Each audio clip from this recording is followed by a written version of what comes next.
안녕하세요. 저는 서울시교육청 교육연구정보원의 교육연구사로 있는 이은미입니다.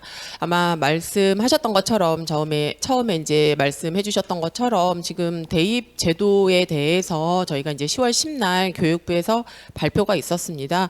그러니까 아무래도 어떠한 면이 우리 아이들에게 영향을 미치는 건지, 그리고 이 재입 제도라고 하는 것과 그다음에 고교학점제하고 어떻게 같이 가야 하는지에 대해서 굉장히 많이들 궁금해 하실 거라고 생각을 해서 저도 중학교 1학년, 중학교 3학년 아이가 있습니다. 그러다 보니까 3학년 아이는 그냥 지금의 제도를 그대로 가져가면 되는 것이고, 그다음에 1학년 아이 같은 경우는 어떻게 보면 운이 좋게 중학교 2학년을 1년을 한번 이렇게 거친 다음에 그 다음 연도에 적용을 이제 입학을 하다 보니까 조금은 2학년 아이들이 어떻게 하는지를 좀 보고 우리 아이도 하면 되겠구나라고 생각은 하지만, 저도 아무래도 이 현장 안에 있다 보니까 관심을 갖지 않을 수가 없었던 것 같습니다. 그래서 자료를 이제 어떻게 전달을 드리면 좋을까, 고교 학점제에 대해서 얼마만큼들 다들 사실은 이해는 하고 계십니다. 다들 많이 알고 계신데, 그것들을 우리 아이들이 어느 고등학교에 갔을 때, 그리고 그 결과가 사실은 어떻게 대입에 영향을, 어떻게 대입에서 또 사용을 할 수 있을 것인가에 대해서들 많이 궁금해하실 것 같아서 일단 목차는 조금 이런 식으로 준비를 해보았습니다. 그래서 대입제도가 고교학점제 이해하실 수 있게끔 전반적인 설명, 그다음에 교육 과정을 또 말씀을 안 드릴 수가 없습니다. 그리고 대입제도가 왜 이렇게 4년 전에 나와야 하는지에 대한 전반적인 흐름, 그리고 제일 궁금해하시는 대입제도 시안에 대해서 말씀을 좀 간단하게 드리고, 그리고서 어떻게 그러면 대입을 준비할 것인가, 어디에서 자료를 찾아야 할 것인가에 대해서 전반적으로 이해를 하실 수 있게끔 말씀을 좀 드리도록 하겠습니다. 요거는 사실 길지는 않습니다. 그리고 저희 아이들 다 아시겠지만 요즘 아이들 책 읽나요? 잘 안 읽죠.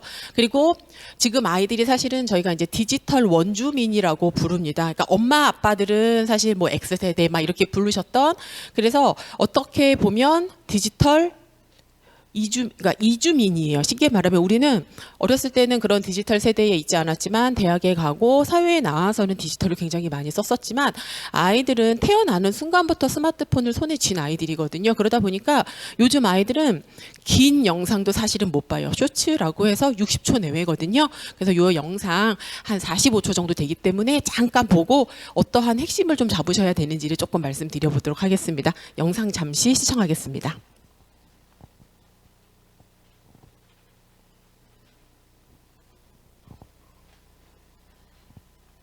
우리는 답을 찾는 방법을 배웠지만 이제는 나를 찾는 방법을 배웁니다. 지금까지 학교에서 배우지 못했던 것, 선택하고 도전하는 법, 실패하고 극복하는 법, 경험하고 성장하는 법. 이제 학교에서 배웁니다. 학교가 나에게 맞추다. 고교학점제. 되게 짧죠. 여기에서 사실은 핵심적인 내용은 다 들어 있습니다. 학교가 나에게 맞춘다입니다. 그러면 학교가 나한테 맞춘다? 그러면 내가 어떠한 방향을 설정해서 그 방향대로 나아가야 되는 것이고, 학생들, 그러니까 이제 나라고 말을 했지만 학생들이 원하는 수업, 그 다음에 공부법, 그 다음에 학교 전반적인 시설, 이런 것들이 다 맞춰져야 하는 상황입니다. 즉 우리 아이들이 지금 뭐 대부분의 학부모님들이 아무래도 중학교 2학년, 3학년 아마 학부모님들 혹은 학생들이라고 생각이 듭니다. 중학교하고 사실은 고등학교하고 크게 다르지는 않습니다. 배우는 거는 당연히 달라지죠. 좀 더 심화하고 조금 더 어렵고 다양한 과목을 배우는 건 맞는데, 예전에 부모님들이 이제 학교를 다니셨을 때 틀에 박혀 있는 시간표하고는 사실은 좀 달라집니다. 즉 0교시에서부터 8교시까지 수업을 듣고 그다음에 방과 후에 또 보충 수업을 듣고 이랬던 시절은 이미 다 지나갔고요. 현재 1학년 학생들, 고등학교 1학년, 현재 1학년 학생들도 지금 고교 학점제 이제 점차적으로 이제 이행 단계에 있기 때문에 지금 현재 고등학교 2학년, 3학년 학생들하고는 다르게 2, 3학년 학생들은 학점이라고 얘기를 하지만 1학년 학생들은 2, 3학년 학생들은 단위라고 얘기하지만 1학년 학생들은 학점이라고 이야기를 하고요. 수업 시수도 2, 3학년 학생들보다 1학년 학생들이 주 2회 수업이 적습니다. 물론 이건 학교마다 다르기는 한데 그 이유가 그렇게 그러면 수업을 적게 받으면 아이들이 공부를 적게 하는 것이냐, 그런 것이 아니라 그 나머지 시간에는 아까 전에 말씀드렸듯이 학교가 나에게 맞춘다예요. 그래서 아이가 어떠한 진로를 가지고 어떠한 흥미를 가지고 학교 생활을 하느냐에 따라서 나머지 그 2시간을 어떻게 구성할 것인지 학교가 맞추어 주고, 학생들은 또 이런 것들을 개설해 주세요라고 이야기할 수 있는 그런 분위기가 고교 학점제에서 이루어진다라고 이해해 주시면 될 것 같습니다. 요거는 이제 교육부에서 저희가 2021학년도에 만들어진 자료입니다. 여기에 사실은 핵심적인 내용은 다 들어있다고 보시면 됩니다. 고교 학점제란 진로와 적성에 따라 다양한 과목을 선택 이수하며 누적 학점이 기준에 도달하면 졸업을 인정받는 교육과정 이수 운영 제도입니다. 즉 여러분들이 제일 관심 있어 하는 대입 제도는 말 그대로 대학에 가기 위한 입시 제도인 거고요. 고교 학점제는 교육과정입니다. 따라서 이 고교 학점제 같은 거는 고등학교 안에서 1, 2, 3학년의 학생들이 이수하고 나면, 그래서 이수하는 학점이 졸업 학점을 다 채우게 되면 졸업이 가능한 그런 제도입니다. 그러면 졸업하는 학점은 몇 학점이냐? 현재 2, 3학년 학생들은 204단위입니다. 하지만 현재 학생들은 지금 2, 3학년 학생들보다 18학점이 더 적은 174 이상만 듣게 되면, 그러니까 교과만 174 이상만 듣게 되면 졸업이 가능합니다. 그러면 현재하고 뭐 수업이 그러니까 뭐 예를 들어서 이수하는 과목이 달라지고 적게 들으면 고교학점제 뭐 아이들의 선택을 최대한 반영해 주니까 고교학점제인가라고 생각을 하실 수가 있는데, 네, 이러한 내용이 사실은 근거가 됩니다. 그래서 쭉 읽는 것보다는 사실은 제가 요 내용을 포함시킨 이유가 있습니다. 이 고교학점제 또 어디에서는 이거 대입제도하고 다르기 때문에, 왜 다르다라고 얘기하는지는 제가 조금 이따가 말씀을 드리기는 할 텐데, 다르기 때문에 고교학점제 이렇게 흐지부지 되고 그냥 대입 개편안처럼 가는 거 아니야라고 생각을 하시겠지만, 이미 고교학점제는 초중등 교육법 및 시행령 안에 게시되어 있습니다. 이거는 반드시 실행이 되는 것이고요. 지금 현재 3학년 학생들 내년에 입학을 하면 전반적으로, 그러니까 내후년 2학년 학생들이 입학을 하게 되는 2025학년도부터는 1, 2, 3학년 학생 전체가 다 고교 학점제에 영향을 받게 됩니다. 그래서 요 초등중 교육법 시행령, 그러니까 교육법 제48조 안에 자 여기에 뭐 제3항이라고 해서 고등학교 이게 잘 안 보이시죠, 사실은. 네, 그래서 고등학교 교육과정의 이수를 위하여 학점제를 운영할 수 있다입니다. 그래서 2021학년도부터 이미 초중등 교육법 안에는 들어가 있고요. 시행령 안에 보시게 되면 학점제의 운영 등에 대해서 제48조 제3항에 따른 고교학점제의 운영, 고교학점제를 운영하는 학교의 학생이 졸업에 필요한 교과목 이수의 인정 기준과 학점수 등에 관한 사항은 법 제23조 제2항에 따른 교육과정 범위 내에서 학칙으로 정한다예요. 그러다 보니 제가 아까 전에 아이들이 원하면 학교에서 맞춰줄 수 있다라고 말씀을 드렸던 것들 왜 여기에 들어있는지를 말씀을 드리는 겁니다.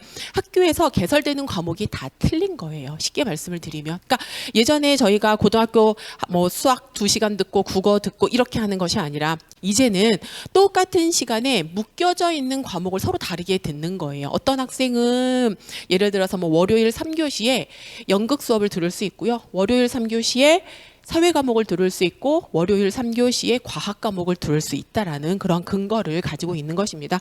그러면 이 고교학점제가 대입 개편안 때문에 바뀌는 것이냐? 그건 아닙니다.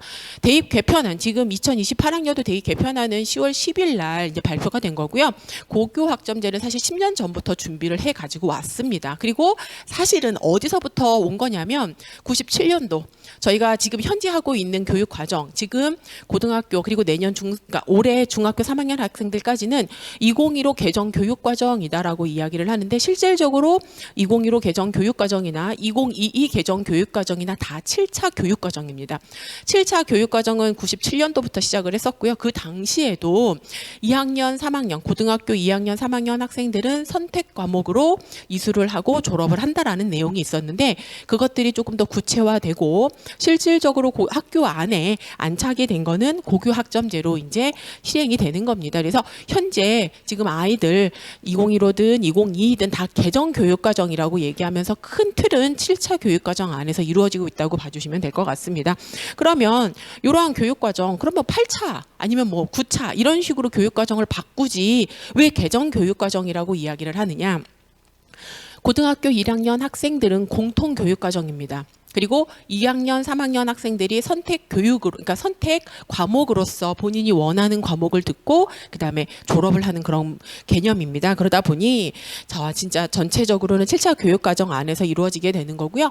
조금 더 그러면 7차 교육과정 2015 개정 교육과정, 2022 개정 교육과정이라고 얘기하지 않고 고교 학점제라고 하는 말로 교육과정 이수제도를 이야기하는 이유는 사실 이 4차 산업혁명이 가장 큽니다. 그리고 이제 작년까지 이제 올해는 사실 마스크 거의 다 벗으시고 지금 사실 마스크 쓰신 분들은 뭐 독감이라든지 혹은 이제 뭐 전염 그러니까 또 혹은 뭐 이제 코로나 관련해 가지고 걱정이 있으시거나 몸이 아프시거나 이러신 경우에 쓰시는 거고 작년까지 저희가 이제 수능을 치르면서도 이제 코로나 이제 뭐 예를 들어서 이렇게 위험이 있거나 아니면 코로나에 걸린 학생들을 위해서 교실을 따로 운영을 하는 등 2020년에는 사실 개학을 4월에 하고 5월에 하고 이렇게 밀리면서 이 감염병이라고 하는 예상치 못했었던 그러한 사회 변화들이 있었습니다. 그래서 이 4차 산업혁명과 그다음에 감염병 이런 확산들 즉 예측할 수 없는 미래에 대한 걱정들입니다. 사실은 약간 잘 생각해 보시면 지금 사실 우리나라도 이제 어떻게 보면은 이제 북한과 맞대응하고 맞닿아 있다 보니까 걱정도 되지만 실질적으로는 전 세계적으로 세계 곳곳에서 전쟁이 발발을 합니다. 그러면 가만 생각해 보면 저 자신도 저희 아이들을 생각을 했을 때 얘네 대학 졸업하고 나서 뭐 먹고 살지? 얘네 대학 졸업하고 나면 무슨 직업을 갖게 되지? 지금 있는 이러한 직업들이 얘네들이 졸업하고 나서까지도 있을 수 있을까?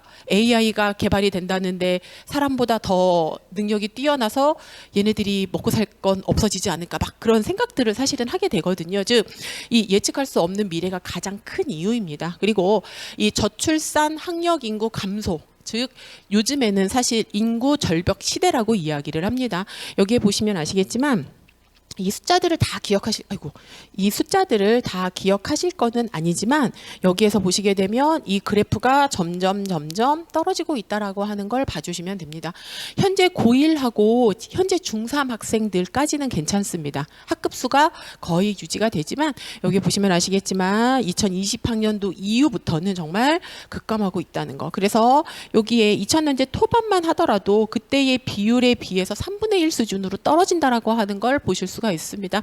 그러면 학생 수가 적어지게 되면 이제 미래 사회에서 이 사회를 이렇게 이끌어 나가는 어떻게 보면 견인차 역할을 해야 하는 학생 수가 줄어들면 직업도 그만큼 줄어들게 될 것이고 그러면 얘네들이 무엇으로 진짜 미래를 살아나가야 될지 걱정을 하지 않으실 수 없을 것 같습니다. 그러면 이거에 맞추어서 우리 아이들의 교육도 이제 부모님들 세대는 어떻게 보면 주입식 교육, 뭐 암기식 교육, 강의식 교육 이렇게 이야기를 했었지만 그러한 교육으로는 더 이상 이렇게 예측할 수 없는 미래를 살아가기에는 힘이 듭니다. 그렇기 때문에 이 아이들에게 여기에 보시게 되면 이렇게 OECD 2030에서 이야기했었던 이렇게 학생 주도성 그다음에 변혁적 역량이라고 하는 이러한 역량을 길러서 학생 한 명 한 명이 굉장히 소중합니다. 아까 전에도 말씀드렸듯이 2000년대 초반에 비해서 3분의 1 수준으로 학생이 줄어들게 되면 이제 한 명 한 명이 가지고 있는 소질, 그다음에 흥미 이런 적성들을 최대한 발굴해서 그 학생들이 미래 사회의 견인차 역할을 할 수 있게끔 맞춤형 교육을 실현해야 된다라는 이야기입니다.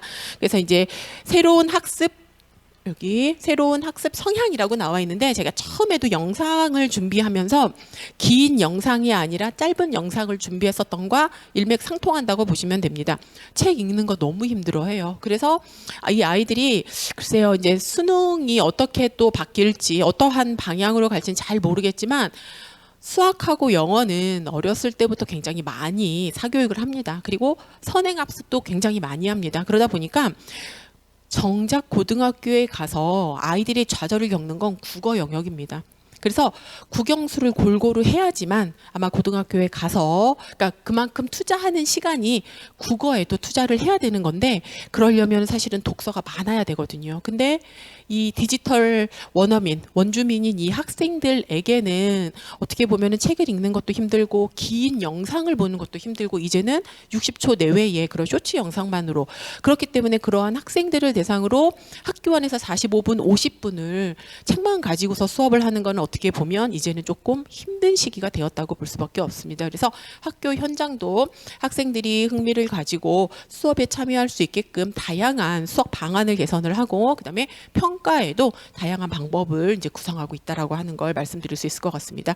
그다음에 이제 고용 불안 시대에 소득 양극화, 사회적 불평등 심화 이거는 제가 뭐 말씀드리지 않더라도 뭐 뉴스만 보더라도 상위 몇 프로, 하위 몇 프로, 그다음에 뭐 진위 계수가 어떻게 되었고 이러한 여러 가지 변화 상황들은 많이들 알고 계시리라고 생각이 듭니다. 이러한 사회 흐름에서 우리 아이들이 아까 전에도 말씀을 드렸지만 미래를 이끌어가는 주인이 되어야 하고 사회에서의 견인차 역할을 하기 위해서는 그 소수의 학생, 진짜 예전보다 3분의 1 수준으로 줄어든 이 학생들이 가지고 있는 역량을 개발을 시키고 그 역량을 극대화시키기 위해서는 맞춤형 교육을 실현할 수밖에 없습니다. 그래서 여기에 창의성과 문제 해결력, 그다음에 협동, 공감, 갈등 관리, 책임감, 시민성들을 함양할 수 있는 이러한 변혁적 역량을 기를 수 있는 미래사회 인재가 되게끔 지도하고자 합니다. 그래서 이제 고교학점제 이거 어떻게 흘러가는지 사실은 요 표는 굉장히 많이 보셨을 겁니다. 근데 한 번씩 제가 이거를 그러니까 만약에 선생님들 대상으로 제가 고교학점제를 강의를 한다라고 하면 이 하나하나에 선생님들께서 어떠한 역할을 하셔야 되는지에 대해서 구체적으로 말씀을 드리겠지만 지금은 사실 학부모님과 학생이기 때문에 이 부분에서 그냥 눈으로 쭉 훑었을 때 조금 이해가 안 되시거나 낯선 용어가 어디에 있을 거냐면 여기입니다. 이수와 미이수 보충 프로그램. 왜냐하면 여기 요 학생평가에서 과정중심평가라든지 성취평가라든지 이런 건 중학교에서도 사실은 많이들 하고 있고 선원수령평가라든지 이러한 얘기들은 많이 들으셨기 때문에 제가 뒤에서 간략하게 넘어가고요. 말씀드릴 거고요. 지금 여기에서는 요 이수와 미이수에 대해서만 조금 말씀드리고자 합니다. 자, 아까 전에도 이 고교학점제는 그 과목을 이수해서 그 이수한 과목이 일정 기간, 일정 수준을 이수를 하면 일정 수준의 학점을 누적하게 되면 졸업이 가능하다고 말씀을 드렸습니다. 그러면 지금의 이제 어떻게 보면 중학교 3학년 학생들은 고교학점제의 영향을 받기는 하지만 전면 시행은 아니기 때문에 현재의 상황과 중학교 2학년 학생들이 이 고교학점제를 맞을 때의 이 이수와 미이수는 조금 달라집니다. 2023학년도 올해 고등학교 1학년, 2024학년도 내년에 고등학교 1학년이 되는 중학교 3학년 학생들은 출석 일수의 3분의 2 이상만 이수를 하게 되면 그러니까 3분의 2 이상의 출석만 1학년, 2학년, 3학년을 거치게 되면 졸업이 됩니다. 근데 고교학점제 2025학년도 전면 시행이 되는 이 고교학점제에서는 출석 일수가 문제가 되는 것이 아니라 각 과목의 출석 일수와 즉 예를 들어서 이제 뭐 수학이라고 예를 든다면 수학이라고 하는 과목을 일정 수준 이상의 평가를 받아서 일단 그거가 이제 60%라고 이야기를 합니다. 성취평가제에서 우리가 60% 이상의 이제 성취도를 갖고 그리고 그 과목의 출석이 3분의 2 이상일 때 이수가 되는 겁니다. 그러니까 요즘 그러니까 어떻게 보면은 살짝 이제 예를 조금 들어보면 조금 이제 모든 학생이 그런 건 아닙니다. 근데 예를 들어서 어떠한 학생이 목요일 1교시에 들어있는 수업을 매번 빠졌어요. 그래서 2교시 아파서 몸이 아파서 2교시에 등교하거나 3교시에 등교를 했을 때 현재는 그 학생이 지각을 한 거지 결석을 한 건 아니거든요. 그러다 보니까 3분의 2 이상 출석은 뭐 질병 결석과 미인정 결석을 합해서 3분의 1 이하를 하게 되면 어떻게 보면 거꾸로 얘기하면 질병 결석, 미인정 결석을 3분의 1 이하로 하게 되면은 어떠한 과목 수업을 규칙적으로 듣지 않더라도 이수가 됩니다. 이해되시죠? 근데 고교 학점제에서는 만약에 물론 1단위짜리 수업은 거의 없으니까요. 예를 들면 그렇다는 겁니다. 그래서 1교시에 매번 빠졌어요. 그러면 시험을 봐서 60% 이상의 성취도를 받았다 하더라도 출결이 미달이 되면 그 과목은 이수가 안 되는 겁니다. 즉 지금보다도 조금 더 학교 생활을 더 충실하게 해야 되는 거고 60% 이상의 성취도를 받기 위해서는 그만큼 수업에 적극적으로 참여를 해야 된다라고 생각을 해주시면 됩니다. 그럼 여기서 왜 이렇게 오래 설명을 하느냐? 요겁니다. 보충 프로그램 제공. 지금 이 보충 프로그램이다라고 하는 건 사실 저희가 이제 학기 초에 고등학교 1학년에 입학을 하게 되면 이제 평가를 하게 됩니다. 지금도 사실은 중학교 1학년 학생들 대상으로 해서 학습 지원 대상 학생들을 이제 선별하고자 하는 우리가 S베이직이라고 하는 그런 보충 프로그램에서 시험을 봅니다. 그래서 국어, 중학교 같은 경우는 국어, 영어, 수학, 사회, 과학 5과목을 보는 걸로 알고 있고요. 고등학교는 국어, 영어, 수학 3과목 시험을 보게 됩니다. 그때 아마 이제 성취도 아래쪽에 있는 학생들을 대상으로 해서 최소 성취 수준 보장 지도라고 하는 걸 하게 됩니다. 그러면 만약에 60% 이상의 성취도를 못 받을 것 같은 학생들, 출결은 3분의 2 이상을 맞았지만 성취도가 60% 이하가 될 거라고 예상이 되는 학생들을 대상으로 해서 최소 성취 수준 보장 지도라고 하는 걸 하게 됩니다. 그러면 성취 평가제 에서 60% 이하가 된다라는 얘기는 60점 이하가 된다는 얘기가 아니라 60% 이하라는 말씀이에요. 그래서 요거는 학교마다 점수를 어떻게 설정하느냐에 따라 다른 거기 때문에 계속 말씀드려요. 60% 이상과 이하입니다. 60점이 아닙니다. 60% 이하의 학생들 중에서 40% 이하가 되면 I로 생기부에 기록이 됩니다. 그건 미수입니다. 근데 60% 이하이면서 그러니까 최소 성취 수준 보장 지도를 이수를 하게 되고 방학 때 보충 프로그램에 참여를 한 학생들은 이수가 되는 겁니다. 그래서 약간 이 고교학점제가 지금의 어떻게 보면 이 학교 시스템 안에서의 교육 과정하고 조금 더 달라지는 건 책임 교육을 강화하겠다라는 얘기입니다. 학생들이 원해서 수업을 듣습니다. 그러면 내가 원해서 듣는 수업이기 때문에 굉장히 적극적으로 참여할 건 맞습니다. 근데 적극적으로 참여하는 것과 별개로 성취도가 낮을 경우도 있는데 그렇게 성취도가 낮을 때에는 얼마든지 지원을 해서 그 학생들이 이수할 수 있게끔 지원을 하겠다라고 하는 이야기입니다. 그래서 여기에 미이수 프로그램 참여를 해서 결국은 이수가 되고 그러한 학점들이 누적이 돼서 졸업이 된다. 조금 길게 말씀을 드렸는데 이 부분이 굉장히 많이 달라지기 때문에 꼭 이해를 하고 가셔야 됩니다. 그럼 지금하고 차이점은 뭐라고 말씀을 드려야 되는데 현재 1학년 그리고 내년에 입학하는 중학교 3학년 학생들 현재 중학교 3학년 학생들은 최소 성취 수준 보장 지도를 합니다. 그리고 그렇게 최소 성취 수준 보장 지도의 대상이 되는 학생들의 경우 생기부에 기록을 하느냐 기록을 하지는 않습니다. 현재도 지금 최소 성취 수준 보장 지도를 하고 있고 그 대상 학생들을 대상으로 해서 보충 수업들이 이제 개설이 되고 있는데 지금은 운영은 하고 있지만 생기부에 기록은 되지 않습니다. 하지만 2025학년도부터는 고교학점제가 전면 시행이 되면 전 과목으로 확대가 됩니다. 최소 성취 수준 보장 지도라고 하는 게 지금은 국어, 영어, 수학 3개 과목에 대해서만 하고 있고 지금 1학년 대상으로만 하고 있습니다. 하지만 2025학년도 전면 시행이 되게 되면 전 과목으로 확대가 될 것이고 그때 얘는 미이수가 되면 I라고 하는 그 성취도가 생기부에 기록이 되게 됩니다. 그거는 없어지지 않는 거기 때문에 만약에 그러니까 그럴 리는 없지만 여기에 이렇게 관심을 가지고 이제 수업을 들어주시는 분들은 사실 그러지는 않겠지만 그러한 것들이 생기부에 기록이 된다. 지금 시안으로는 그렇게 한다라고는 되어 있지만 진짜로 그럴 건지는 조금 더 지켜봐 주시면 좋을 것 같습니다.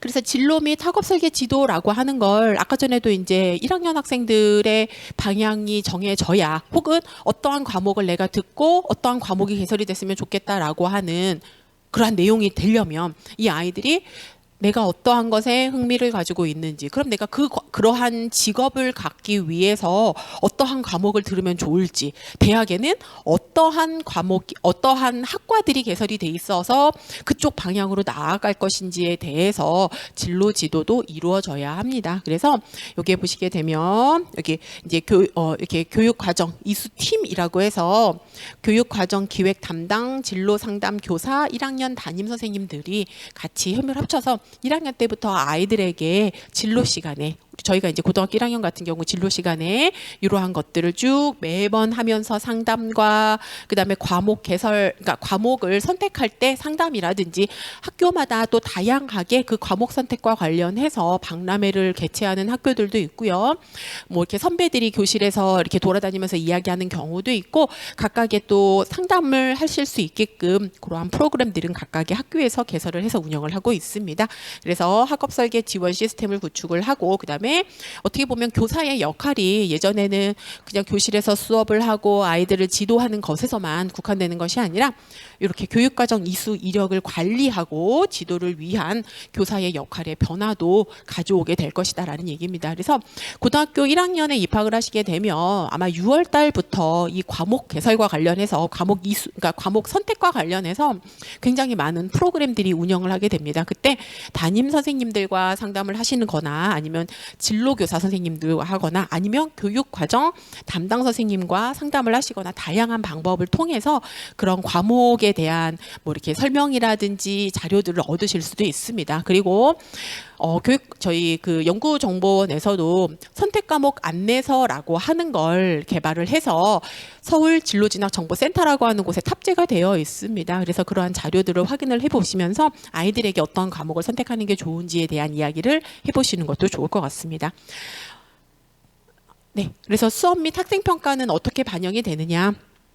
학생 중심의 고교 수업입니다. 그래서 스스로 선택한 과목 수업에 자발적 학습 동기를 바탕으로 잠자는 학생을 개선하는 겁니다. 내가 원해서 듣는 수업이기 때문에 이수를 해야 되잖아요. 그리고 더 하나라도 배워야 되잖아요. 그러다 보니까 어떻게 보면 이렇게 잠자는 학생을 개선을 하고 개별 수업을 조금 더 이제 개별 학습을 진행을 하면서 책임 수업을 진행하도록 하는 그러한 내용들이 포함되어 있습니다. 그리고 학습 과정으로서의 평가입니다. 요거는 사실 과정 중심 평가다라고 하는 이야기를 하는 것으로 많이 들으셨을 텐데 그냥 편하게는 수행 평가라고 이야기를 합니다. 근데 그 수행 평가가 이제 고등학교에 물론 중학교에서도 마찬가지지만 수업 시간에만 이루어집니다. 왜냐하면 뭐 올해 초반, 올해 2월 달에 이제 챗 GPT 나오면서 챗 GPT를 이용해서 수행 평가를 하면 0점을 줬다. 뭐 이러한 내용들이 사실은 있으면서 서울시 교육청에서 저희가 이제 학생평가 내실화 계획이라고 하는 것에서는 수업 시간에만 수행평가가 이루어집니다.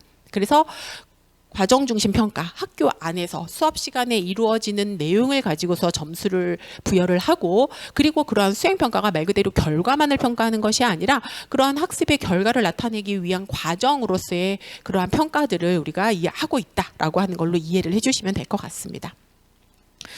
자, 그래서 이제 이 도교 학점제, 제가 아까 전에도 현재 그래서 2023학년도에 1학년인 학생, 내년에 고1이 되는 현재 중3 학생들은 이렇고 2025학년도에는 전면 시행된다라고 말씀을 드렸습니다. 이게 단계적 도입이다라고 이야기를 합니다. 그래서 일단 뭐 마이스터고라든지 특성화고에서는 2022학년도부터 전면 시행을 하고 있는 상황이고요. 지금 일반계 고가 단계적으로 적용을 하고 있습니다. 그래서 올해 고등학교 1학년, 내년에는 고등학교 1학년, 2학년, 2025학년도에는 1학년, 2학년, 3학년이 다 같이 고교학점제 체제 안에서 운영을 하기 때문에 전면 시행이라고 말씀을 드리는 겁니다. 그래서 이렇게 뭐 연구 선도학교 요거는 왜 적었느냐 하면 사실 이거는 뭐 선생님들이나 관심이 있지 부모님들은 이게 관심이 없을 수도 있다라고 생각을 하면서 여기 부분을 조금 고민을 했었는데요.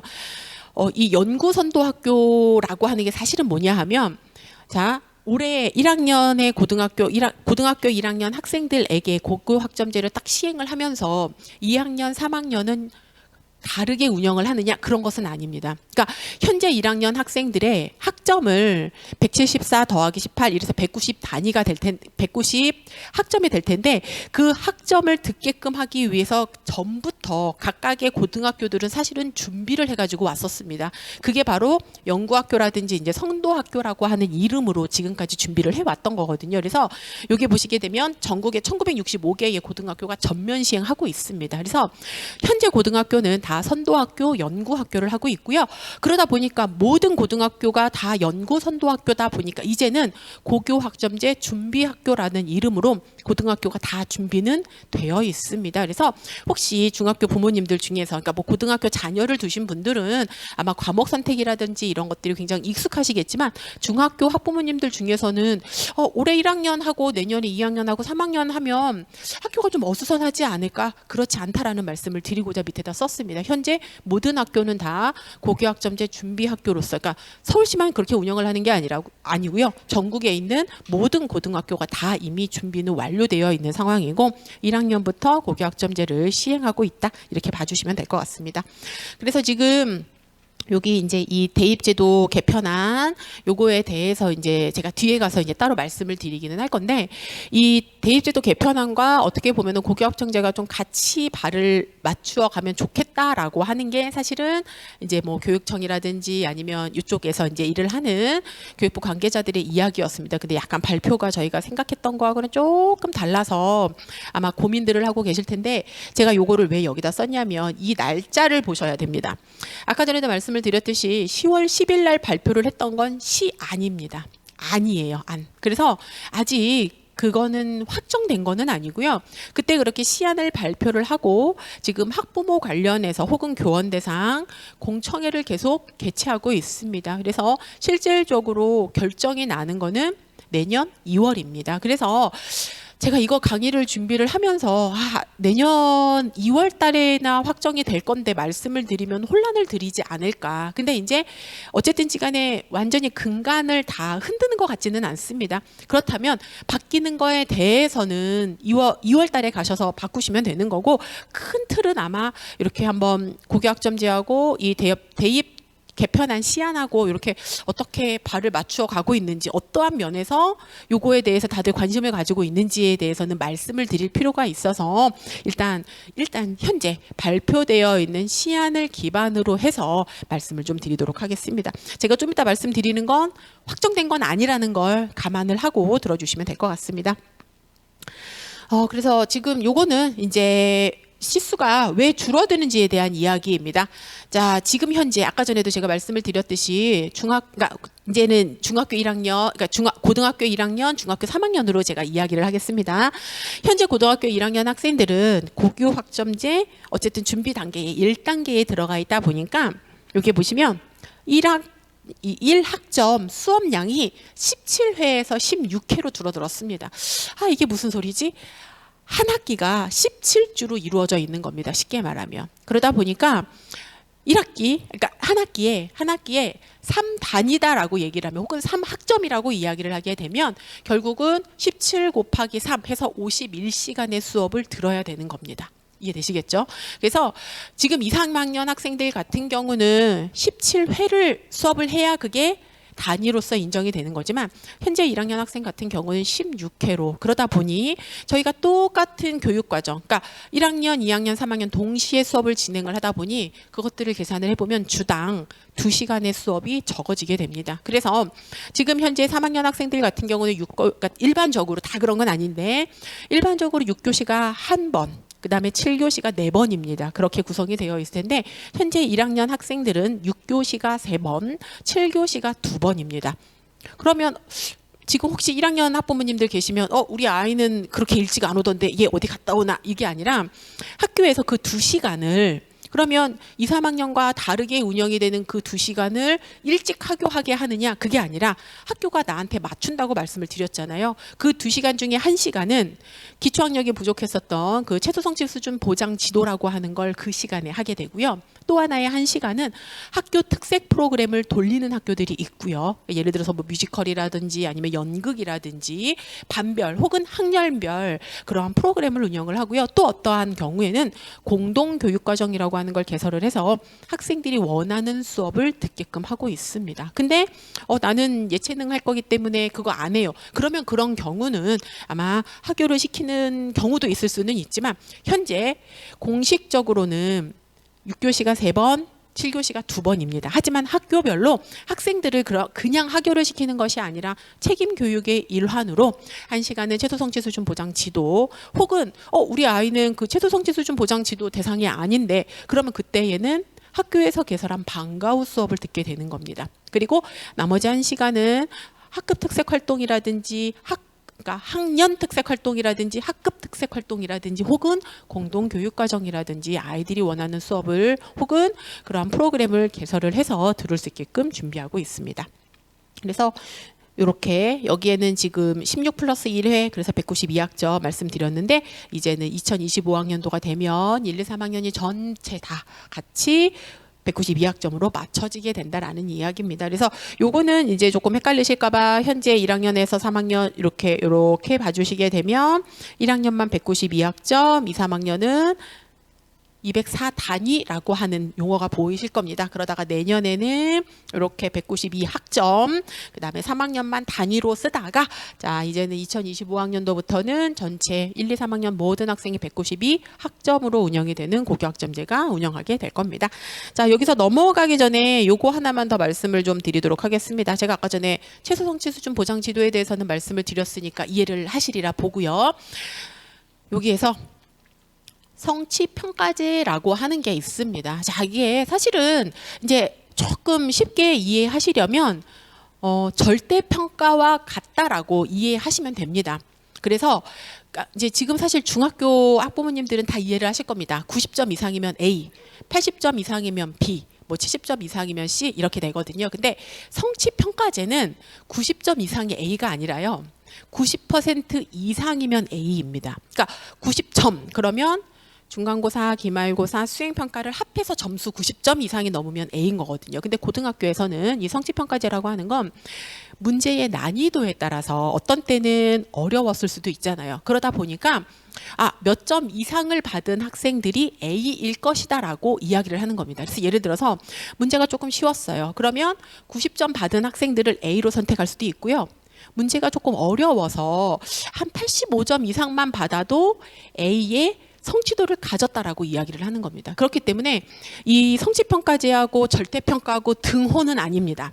절대평가는 점수를 기준으로 A, B, C를 나누는 거라면 성취평가제는 점수를 기준으로 하는 것이 아니라 학생들이 요 정도의 점수를 받았을 때 90%의 내용을 이해했을 것이다라고 A, B, C, D, E를 이렇게 A, B, C, D, E를 배분하는 겁니다. 점수를 부여하는 거다라고 생각을 해주시면 됩니다. 그래서 이게 이제 왜 자꾸 말씀을 드리냐면 아까 전에 이제 60%를 넘겨야 이수가 된다고 말씀을 드렸잖아요. 60점을 넘겨야 이수가 되는 게 아니라 60% 이상의 성취도를 받아야 되는 겁니다. 그러면 그 60%가 60점일 수도 있고요. 학교마다. 어떤 학교는 그게 40점일 수도 있고요. 어떤 학교는 65점이 될 수도 있는 겁니다. 그렇기 때문에 이 성취도라고 하는 게 뭐 학교마다 조금씩 다를 수가 있어서 아마 고등학교에 나중에 이제 자녀분을 보내시게 되면 중간 기말을 보고 나면 항상 성취평가 표를 항상 게시를 합니다. 예를 들어서 수학에서 A, 이번에는 난이도가 좀 있어서 75점 이상이면 A, 60점이면 B 이런 식으로 그 A, B, C, D, E가 그런 개념으로 왜 이거는 매년 바뀌지? 90점 이상이 A여야 하는 것이 아닌가? 그게 아니라 성취평가제에서는 난이도와 그다음에 그 점수 어떠한 점수 이상을 받으면 그 점수를 받은 학생들이 90% 이상의 내용을 이해했기 때문에 A다라고 점수가 아니라 퍼센트로 이야기를 한다는 걸 이해해 주시면 될 것 같습니다. 그리고 뭐 공통과목 9등급 병기. 자, 여기서 또 이제 용어가 조금씩 나오게 되는데 요거는 제가 뒤로 가서 교육과정 말씀드리면서 또 말씀을 드리도록 하겠습니다. 자, 그래서 제가 여기에다가 넘어가기 전에 표시를 하나 했습니다. 자, 요게 조금 이따가 제가 대입 개편안 시안에 관련해서 말씀을 드릴 내용입니다. 자, 원래 이 대입 개편안 시안이 나오기 전에는, 그러니까 이제 10월 10일 날 발표가 나기 전에는 공통 과목에만 9등급 병기를 한다. 그리고 2022 개정 교육 과정으로 넘어가게 되면 선택 과목의 수가 현재 지금 고등학교에서는 일반 선택과 진로 선택 두 가지로만 나누어져 있지만 2022 개정 교육 과정으로 넘어가게 되면 일반 선택, 진로 선택, 그리고 융합 선택이라고 하는 세 개의 어떻게 보면은 선택 과목의 범위가 이렇게 세 가지로 구분이 되면서 진로 선택부터는 그냥 ABC, 즉 절대평가. 저희가 이제 그렇게 이제 절대평가로 이야기를 하려고 했었는데 대입 개편안에서는 9등급이 아니라 무엇으로 바뀐다? 5등급제로 바뀌면서 전 과목에 다 결정을, 그러니까 모든 과목에 5등급제화를 하겠다라고 이야기가 되면서 사실은 부모님들이 더 관심을 갖고 계시리라고 봅니다. 그래서 여기 변경되어 있다라고 하는 내용 조금 이따가 또 한번 살펴보도록 하겠습니다. 그래서 이 최소 성취 수준 보장 지도는 제가 여기에서만 말씀을 드리면 저건 뭐야라고 하실 것 같아서 앞에서부터 쭉 이수와 미이수 말씀을 드릴 때부터 말씀을 드렸습니다. 그래서 요거입니다. 자, 과목 출석률 3분의 2. 이해되시죠? 과목 출석률, 그 과목에 대해서입니다. 하루를 통으로 얘기하는 것이 아니라, 즉 우리가 현재는 191 이상을 그러니까 191 이상을 학교를 오게끔 되어 있고요. 실질적으로 3분의 2 이상이 되려면 68일 이상은 학교를 나와야 돼. 63일 이상은 학교를 나와야 합니다. 그러니까 그렇기 때문에 특별히 몸이 아프거나 그렇지 않으면 사실은 다 진급을 해서 졸업을 하게 되는데 고교학점제에서는 과목 출석률이라고 하는 거, 그다음에 학업 성취율 40% 이상이면 이수를 한다. 이렇게 기억을 해주시면 될 것 같습니다. 근데 여기 미참여 시 미수 아이를 부여한다는 거. 이게 지금 진짜로 아이를 부여해서 이 아이의 생기부에 평생 아이를 남기게 할 것이냐? 사실은 물음표입니다. 이 생기부라고 하는 게 굉장히 중요한 이유가 고쳐지지 않잖아요. 아시죠?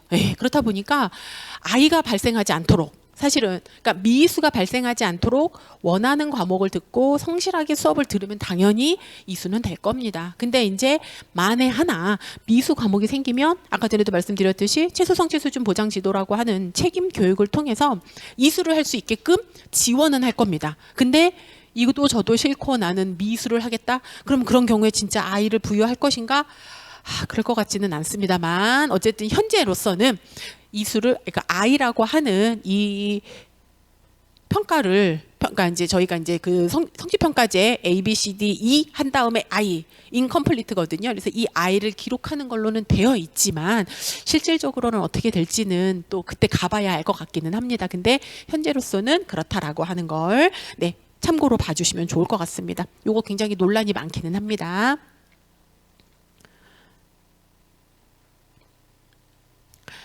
자, 그러면 이제 교육과정의 이해로 넘어가도록 하겠습니다. 자, 요거는 이제 사실은 제가 막 맨 처음에 공통과목, 일반과목, 진로과목 막 그런 거를 썼거든요. 근데 사실 그렇게 아주 2015부터 이야기가 나왔었기 때문에 그 부분보다는 어떻게 바뀌는지에 대해서 말씀을 드리는 게 2022의 개정 교육과정을 우리가 또 봐야 되는 거니까요. 그래서 가장 주목해야 할 부분이 여기입니다. 뭐 공통과목은 똑같습니다. 그리고 여기 이 전문교과라고 하는 요 과목이 이런 식으로 전문 일반과 전공 실무로 바뀌는 건 어떻게 보면은 특성하고 그다음에 전문계고 그러니까 특성하고 특목고 이렇게 구분을 할게요. 그래서 특목고가 이렇게 전문 일반 즉 뭐 과학고라든지 국제고라든지 이해하시죠? 그러한 특목고에서 이제 전문 일반이 되는 거고요. 그다음에 특성화고 여기가 이런 식으로 전공 실무 과목으로 전공 실무 과목으로 나가게 되는 건데 여기에서 이렇게 아까 전에 말씀드렸듯이 선택 과목이 이렇게 3개가 되면서 전문 공통이라고 하는 것까지가 이렇게 다 범위 안에 들어오게 된다는 것만 봐주시면 됩니다. 근데 사실 과목 이름이 많이 바뀌게 됩니다. 그래서 이 과목 이름을 지금 말씀드려봤자 헷갈리셔요. 왜?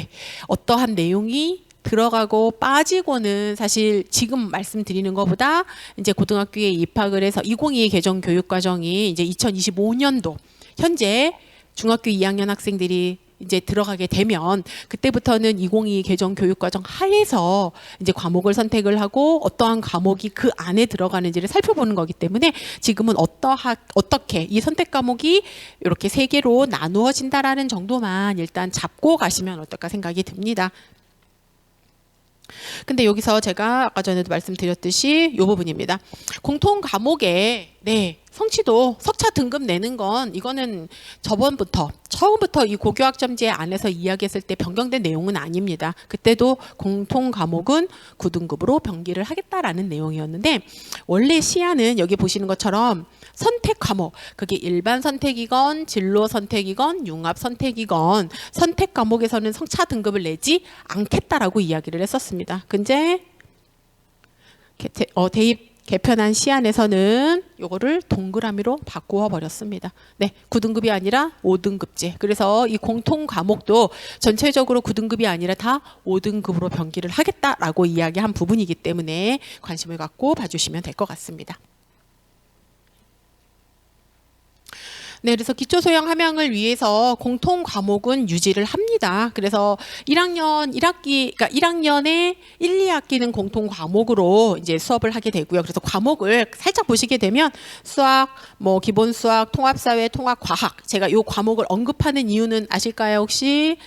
대입 개편안 안에서 저희가 지금은 탐구 과목을 17개 중에서 문이과 상관없이 2개만 선택을 해서 이제 대입을 볼 때 하게 됩니다. 근데 현재는 17개 중에 2개를 선택하는 것에서 대입 개편안에서는 공통사회 공통과목이라고 하는 이름으로 사회와 과학을 시험을 보겠다라고 이야기한 겁니다. 그래서 여기에 공통사회, 여기에 있는 공통과학, 이게 바로 수능 과목으로 간다라고 하는 걸 약간 기억을 해주시면 조금 이해하기가 쉬우실 것 같습니다. 그래서 2022 개정 교육과정 안에서는 이러한 내용들이 그대로 이제 과목 이름으로 가면서 내용의 분량이라든지 이런 것들은 2022 개정 교육과정 하에서 변화가 좀 일어나게 될 겁니다. 이건 예시인 거고요. 자, 그리고 요 표에서 이제 아까 전에 제가 192학점 말씀을 드렸거든요. 그리고 교과목으로서는 174학점 이상이어야 한다라고 말씀을 드렸고요.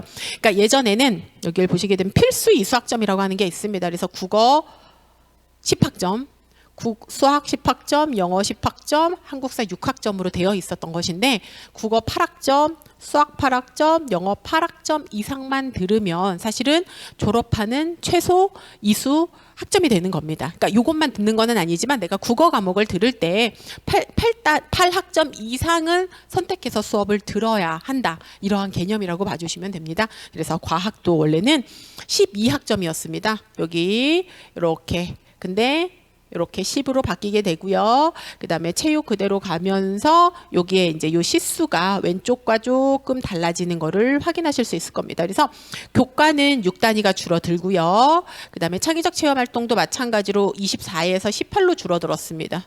이해되시죠? 그래서 6학점에서 12학점이 줄면서 204단위에서 192학점 이상만 이수를 하게 되면 졸업은 가능하다. 근데 현재 1학년은 192학점으로 맞춰진 학교들이 많고요. 2, 3학년은 204단위로 교육과정 편성이 되어 있다라고 하는 건 확인하실 수 있을 겁니다. 자, 그래서 성취평가제, 요거 아까 전에도 제가 살짝 말씀드리긴 했는데 상대평가라고 하는 건 말 그대로 석차예요. 1등부터 100등까지 쭉 있을 때 4% 이상이면 1등급, 11% 이상이면 2등급 이러다 보니까 인원수 내가 예를 들어서 아까 전에 그 성취평가제에 약간 이제 연결해서 말씀을 좀 드리면 내가 공부를 못하는 학교에 다니는 게 아니에요. 공부를 잘하는 학교에 다니다 보니 내가 등수는 11등을 해서 2등급이기는 하지만 원점수는 98점일 수도 있는 거예요. 무슨 말씀인지 아시겠죠? 내 앞에 10명이 다 맞은 거예요. 그리고 내가 하나 틀려서 98점인데 등수로 생각을 하니까 11등이 돼서 2등급이 되는 거예요. 근데 성취평가제 하에서는 아까 전에도 말씀을 드렸듯이 문제가 쉬웠다는 얘기인 거잖아요. 만점자가 많다는 얘기는. 그러면 92점 이상만 받으면 성취평가가 즉 90% 이상을 이해한 한 학생이기 때문에 다 A를 받는 거예요. 그래서 이 성취평가제 같은 경우는 요겁니다. 성취 기준에 도달한 정도를 판단해서 A, B, C, D, E를 준다. 근데 90% 이상을 이해했고 90% 이상을 이해했기 때문에 이러한 점수를 받았다면 A라고 하는 성취평가제에서의 등급을 받는 거고요. 80%를 이해했다면 B를 받는 거고 이해되시겠죠? 그래서 점수하고 다르게 몇 퍼센트 이상을 이해했을 때 이러한 점수를 받았을 것이다라고 이야기를 하는 게 성취평가제입니다. 근데 왜 가로를 쳐놨느냐? 요것 때문입니다. 저희가 지금 1학년, 지금 현재 고등학교에서는 일반 선택은 이렇게 상대평가로 9등급을 주고 있습니다. 하지만 진로 선택 과목에서는 A, B, C, 즉 A는 80점 이상, 그 다음에 B는 60점 이상, 60점 이하는 C라고 해서 절대평가를 지금 부여하고 있습니다. 그래서 일반 선택은 상대평가, 그 진로 선택 과목 같은 경우는 절대평가를 가지고서 갖고 있기 때문에 이 성취평가제 안에 절대평가를 괄호를 넣어서 설명을 하고 있다. 이렇게 봐주시면 됩니다. 그래서 요거 성취평가는 내용인데 제가 아까 전에 말씀드렸듯이 성취율 90% 이상이면 요거는 일반 과목, 공통 과목입니다. 근데 요 성취율이 80% 이상이라고 되어 있지만 원점수라고 되어 있거든요. 현재는 80점 이상, 진로 선택 과목 80점 이상이면 A, 60점 이상이면 B, 60점 미만이면 C로 진로 선택 과목은 부여가 되고 있습니다. 그래서 대입 제도가 이제 어떻게 보면은 대입 제도에 대해서 이제 말씀을 드려야 되지 않을까라는 생각이 듭니다. 자, 여기 보시게 되면 현재 대입 제도가 왜 4년 전에 발표를 하지? 그건 왜 그렇지? 이게 원래는 3년 전 예고제라고 하는 게 있었습니다. 근데 지금은 4년 예고제로 바뀌면서 여기 대입 정책에 정부가 4년 전, 그래서 입학년도 4년 전입니다. 그러다 보니까 2028학년도에 입학하는 학생이 대상이 되는 거기 때문에 2024년 2월에 이제 대입 제도에 대해서 정책에 대해서 정부가 발표를 하게 되는 거고요. 요거는 대교협입니다. 발표하는 대입 전형 기본 사항입니다. 그래서 현재 각 대학에 들어가 보시게 되면은 2026 기본 사항에 대해서는 각각의 대학들이 다 발표를 해놓은 상황입니다. 왜냐하면 입학년도 2년 6개월 전까지는 꼭 발표를 하게 되어 있거든요. 그래서 현재 고1 학생들, 그래서 8월 말에 이미 8월 말에 이 대입 전형 기본 사항이 지금 발표가 되어 있는 상황이고요. 그 다음에 요거는 시행 계획이라고 하는 건 대학에서 발표를 하는 겁니다. 이 시기는 다 지키고 있습니다. 현재. 그래서 입학년도 1년 10개월 전 해가지고 현재 고2 학생들 내년에 이제 수능을 보고 이제 대학을 가게 되는 그 학생들을 위해서 4월 달에 이미 시행 계획에 대해서는 발표가 되어 있고요. 그다음에 당해 연도, 그러니까 예를 들어서 2024학년도에 그러니까 대학에 들어가는 학생들, 현재 고3 학생들 같은 경우는 여기 보시면 4월 말에 수시 전형 모집 요강이 발표가 되고요. 8월 말에는 정시 모집 요강이 발표가 된다. 그렇기 때문에 이 일정에 맞추어서 발표를 하고 있다라고 이해를 해주시면 될 것 같습니다.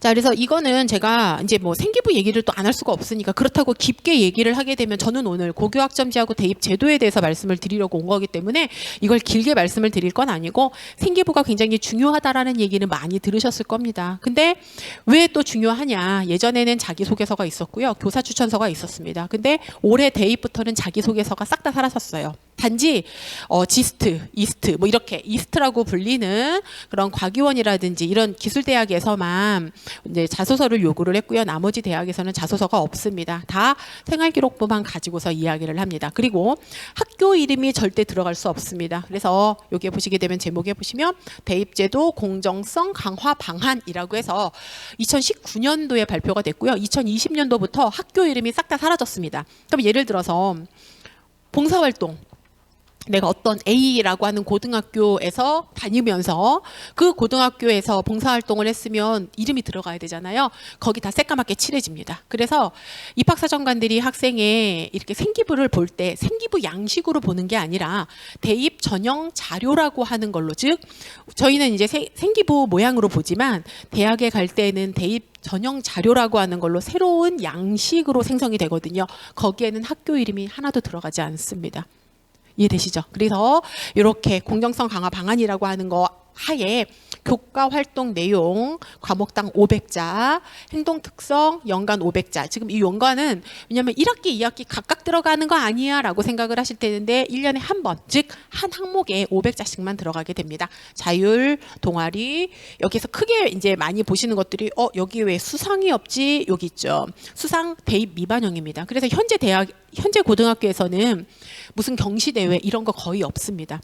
대회를 하게 되면 수상한 사람들에 대해서만 금상, 대상 이렇게밖에 못 적거든요. 근데 현재는 제가 아까 전에도 학생들의 그러한 수업 중에서의 활동, 학교 안에서의 성실한 모습 이런 것들이 생기부에 녹아들려면 사실은 그러니까 어떠한 대회로 운영을 하는 것보다는 행사로 운영을 해서 그러한 행사, 그러한 프로그램에 참여할 때 아이들이 어떠한 활동을 했었고 그 과정에서 어떠한 책을 읽었고 어떻게 느꼈고 이런 것들이 생활기록부에 기록이 되게끔 어떻게 보면 프로그램을 다 지금 개별화하고 있습니다. 그래서 수상 대입 미반영이고요. 이 독서 활동을 많이 오해를 하시는데 대입 미반영입니다. 학교 생활기록부에 보시게 되면 독서 활동란은 있습니다. 하지만 대입 전형 자료를 생성을 할 때에는 이 독서 활동은 보내지지 않습니다. 그럼 어떻게 하지? 안 중요하다는 얘기가 아니라 어디에 들어가느냐? 교과 활동, 자율 활동, 동아리 활동에 각각 다 들어가게 됩니다. 죄송합니다. 그래서 무슨 소감문을 쓰거나 이 교과 활동의 수행평가로 독서 수행평가 굉장히 많이 합니다. 그리고 자율활동 보시게 되면 연간 500자라고 되어 있잖아요. 그러면 뭐 학교에서는 교육만 쓰는 거 아니야? 물론 교육 내용도 씁니다. 근데 그 교육 내용을 쓰는 학생들은 자율활동 시간에 특별하게 하지 않은 경우에 성평등 교육 몇 시간, 뭐뭐함 이런 식으로 간략하게 들어가는 거고요. 이 자율활동에 학교마다 독서 프로그램을 돌리는 학교가 굉장히 많습니다. 그래서 제가 처음부터 그 디지털 원주민에 대한 이야기를 말씀을 드렸지만 독서가 굉장히 중요하고요. 그 독서를 통해서 이 학생이 어떠한 진로를 꿈꾸고 있구나. 그 진로를 하기 위해서 이렇게 노력을 했구나라고 하는 게 독서에 들어가야 됩니다. 그러려면 가서 정말 생기부에 들어가기 위해서 단편적으로 읽는 독서보다는 관계성 있는, 즉 어떻게 보면은 내가 어떠한 목적을 딱 잡고 그 목적을 이루기 위해서 이렇게 단계적으로 독서가 이루어져야 되고요. 생활기록부에는 그 독서 내용과 이 학생의 활동 내용이 얽혀서 들어가야 돼요. 쉽게 말하면 딱 생활기록부를 딱 읽었을 때 이 학생이 이러한 진로를 가지고 이렇게 노력을 했구나라는 게 보여져야 돼요. 즉 생활기록부가 자기소개서처럼 변화돼야 됩니다. 그래서 이것들은 부모님들도 같이 알고 계셔야 돼요. 학교에서 수행평가 수업 시간에 한다고 말씀을 드렸잖아요. 학교에서 하는 수행평가이면 내가 어떻게 관리를 하겠어? 애가 알아서 하겠지. 근데 그렇게 하기 위해 사전에 안내를 해주시거든요. 어떠한 수행평가를 언제 할 거다? 그러면 학생들은 미리 준비를 해보는 거예요. 그러니까 그 자료를 써서 가서 베끼는 개념이 아니라 그러한 수행평가를 하기 위해서는 일단 큰 줄기가 있어야 돼요. 본인의 진로에 대한 큰 줄기를 가지고서 독서라든지 그다음에 그거랑 관련된 활동이라든지 이런 것들이 쭉 연계성 있게 진행이 돼야 나중에 생활기록부가 딱 하나의 본인을 나타내는 자기소개서처럼 쓰실 수가 있습니다. 그래서 모든 교과에 예를 들어서 내가 간호학과를 가고 싶어서 영어 수행평가에도 간호학과, 수학 수행평가에도 간호학과 이렇게 쓰라는 얘기가 아니라 대학은 쉽게 말하면 간호대학을 다니는 대학생을 원하는 게 아니라 우리 대학에 와서 간호학을 열심히 배울 수 있는 학생을 선발하고자 하는 거거든요. 그러다 보니까 각 교과를 성실하게 수행하는, 그래서 그 각각의 교과를 성실하게 이수한 학생들을 대상으로 뽑고 싶어 하는 거고, 그 외의 활동에서 예를 들어서 내가 원하는 그러한 관련 학과에 대한 흥미라든지 이런 것들을 독서라든지 아니면 자율활동에서의 그러한 어떠한 프로그램 참여라든지 이런 것들로 녹여내셔야 되는 겁니다. 그래서 가끔 가다가 딱 봤으면 얘가 그냥 정말 공대에 예를 들어서 화공과를 정말 가고 싶은 아이구나라는 게 보이기는 해요. 근데 아이들의 꿈이라는 게 사실 오늘 다르고 내일 다르잖아요. 그래서 부모님들이 그런 입시 상담과 관련해서 제일 많이 고민하시는 게 1학년 때 우리 아이가 화학과를 되게 가고 싶어 했어요. 그래서 화학에 맞춰서 쫙 썼거든요. 근데 2학년이 되면 얘가 갑자기 동식물에 관심이 생기는 거예요. 그래서 반려견 쪽으로 나는 가고 싶다. 그럼 이게 완전히 다르잖아요. 그렇기 때문에 모든 거를 그러니까 뭐 아주 어렸을 때부터 그게 꿈이었기 때문에 맞추는 거가 문제가 되는 건 아닙니다. 그리고 대학에서도 아이들의 진로는 매년 그러니까 매년 1학년 때 생각 다르고 2학년 때 생각이 다르기 때문에 그것을 뭐 달라졌다고 해서 얘는 안 돼. 우리 과에 올 자격이 안 돼. 이거는 아닙니다. 한 해 한 해를 충실하게 본인이 생각했던 진로에 맞추어서 하면 되는 거고, 혹시 그게 너무나 틀어졌을 때에는 면접에서 그걸 또 소명하는 기회를 얻기도 하기 때문에 진로가 달라지는 거에 대해서, 그렇기 때문에 중학교 3학년 때 무조건 진로를 잡아야 돼. 얘는 의대야. 얘는 간호학과야. 얘는 뭐 신소지공학으로 가야 돼. 이런 거보다는 약간 큰 줄기로 가져가시면 어떨까라는 생각이 듭니다. 그러니까 의학 계열 내지는 뭐 의학 보건 계열 뭐 이렇게, 아니면 공학 계열 이런 식으로 해서 좀 큰 그림으로 가져가셨다가 나중에 3학년에 가서 구체화시키는 그러한 방법들도 있습니다. 그래서 이렇게 변화가 된다는 거. 자, 이제 대입 제도 개편안의 방향입니다. 그래서 글씨가 이거를 제가 이게 이렇게 너무 밝아서 잘 안 보일 줄 모르고 또 예쁘게 한다고 또 색깔을 이렇게 입혔거든요. 근데 제가 한번 간단하게 읽어보도록 하겠습니다. 네, 2025학년도 이제 고1이죠. 지금 현재 중학교 2학년 학생들이 됩니다. 이 학생들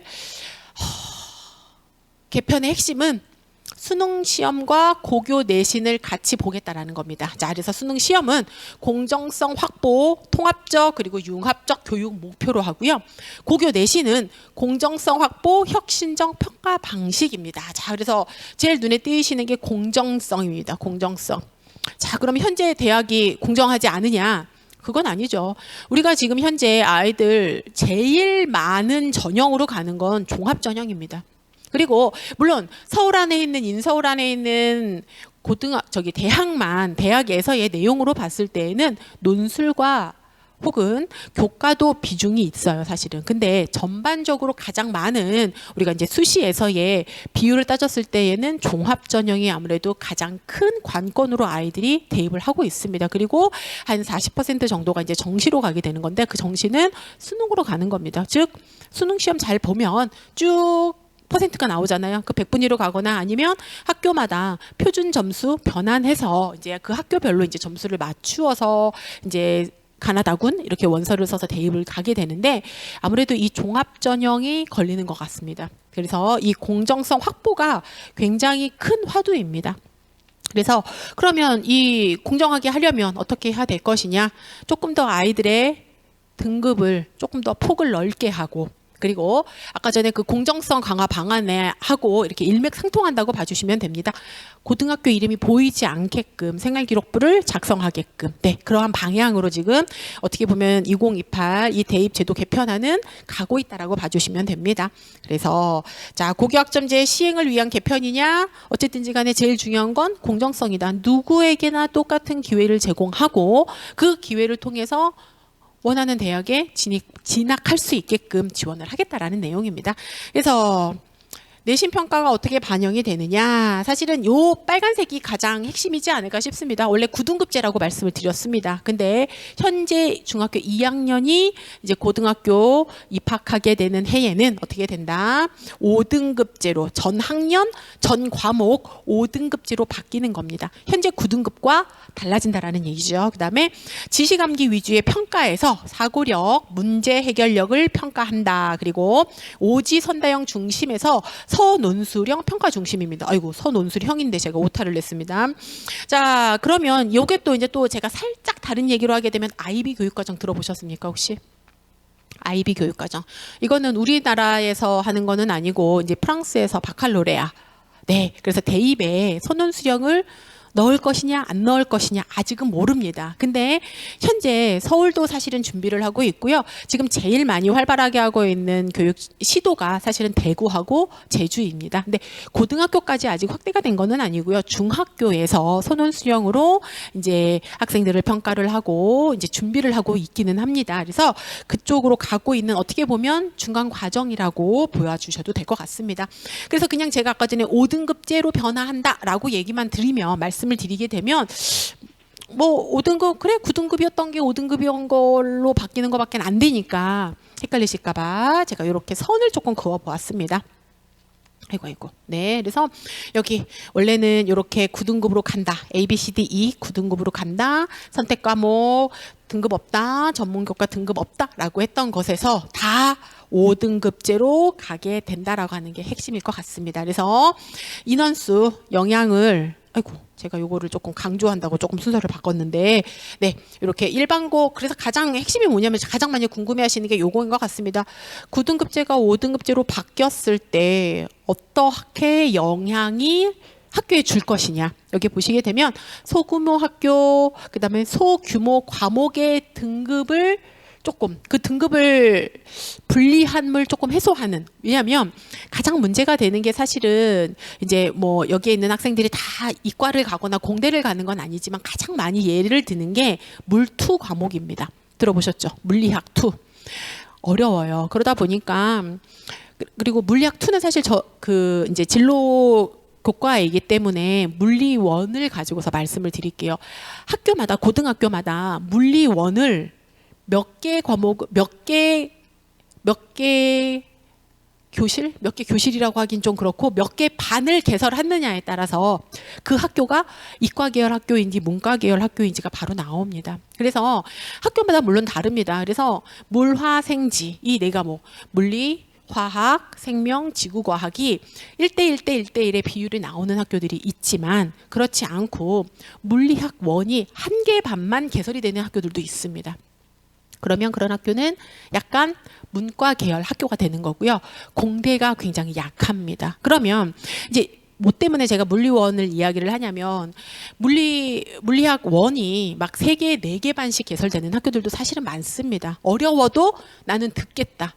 그러면 어려워도 듣겠다라는 얘기는 내가 등급이 낮게 나와도 그 과목을 이수하는 거에 목적을 두겠다라는 얘기예요. 왜냐하면 전체적으로 내신 평가가 떨어질 수 있어요. 다른 과목은 다 1등급 받았지만 물리원을 사실 어려워하는 학생들 같은 경우는 그 과목 하나 3등급 받게 되면은 본인이 뭐 1.5등급, 1.6등급이었던 게 확 떨어져서 한 1.9등까지도 떨어질 수 있거든요. 그거는 물론 제가 좀 크게 부풀려서 얘기를 하는 거긴 하지만 그렇기 때문에 그러한 1등급부터 9등급까지 있을 때 등급이 굉장히 세분화되어 있을 때는 점수 차이가 떨어질 때마다 혹은 이렇게 일렬로 쭉 학생들을 세웠을 때 아이들이 등급에 손해를 보는 경우가 많습니다. 근데 이런 식으로 5등급제로 전환을 하게 되면 아이들이 힘든 과목이지만 듣겠다. 하지만 내가 등급이 조금 낮게 나와도 감수하겠다라고 하는 거를 조금 해소할 수 있는 방안이 되기는 합니다. 그래서 제가 좀 이따가 이제 인원수 대비 말씀을 드릴 거고요.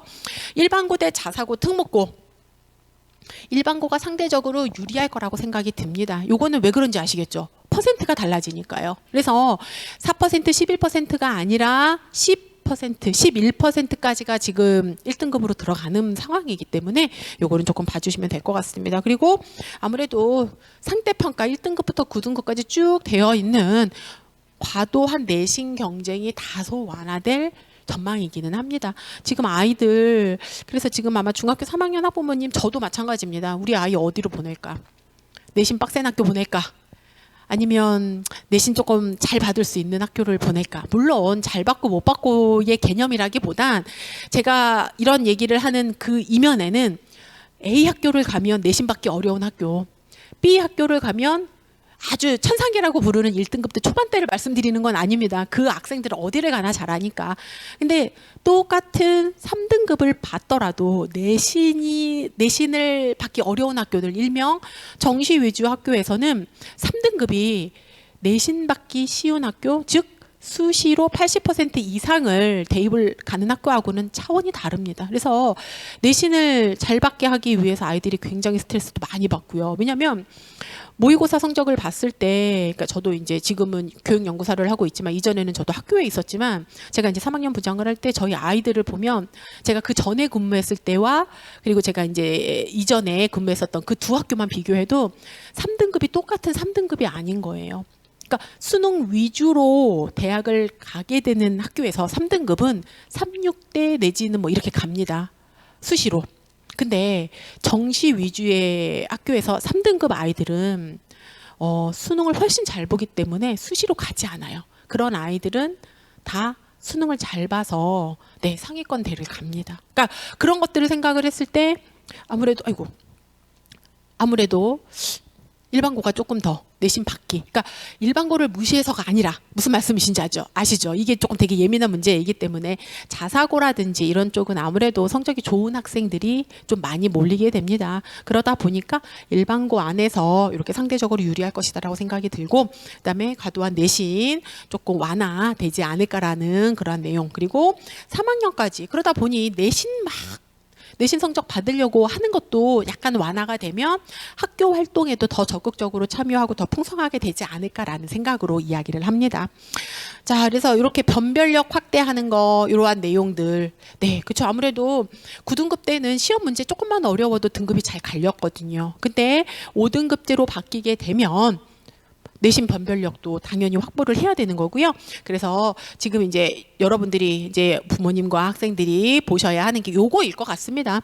일부 상위권 대학에서는 똑같은 1등급이라 하더라도, 그러니까 현재의 1등급이 아니라 이제 현재 중학교 2학년 학생들이 1등급이다라고 생각을 했을 때 범위가 넓어지잖아요. 그러면 다 똑같은 A를 받은, 즉 1등급 학생들일 텐데 그 안에서 우리 학교의 이 학생을 이렇게 선발을 해서 뭐 미래 인재로 육성을 하겠다라고 했을 때 이 아이들이 어떠한 역량을 더 가지고 있는지 알려면 교과 전형의 정성 평가, 현재에도 교과 전형이라고 하면서도 그 과목의 과세특을 보는 학교들이 있습니다. 성대와 건대가 지금 정성평가를 반영을 하고 있거든요.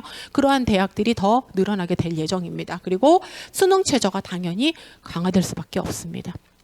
자, 그리고 수험생의 부담 확대. 그래서 이렇게 현재는 아까 전에도 제가 물리원을 예를 들었던 이유가 어려워요.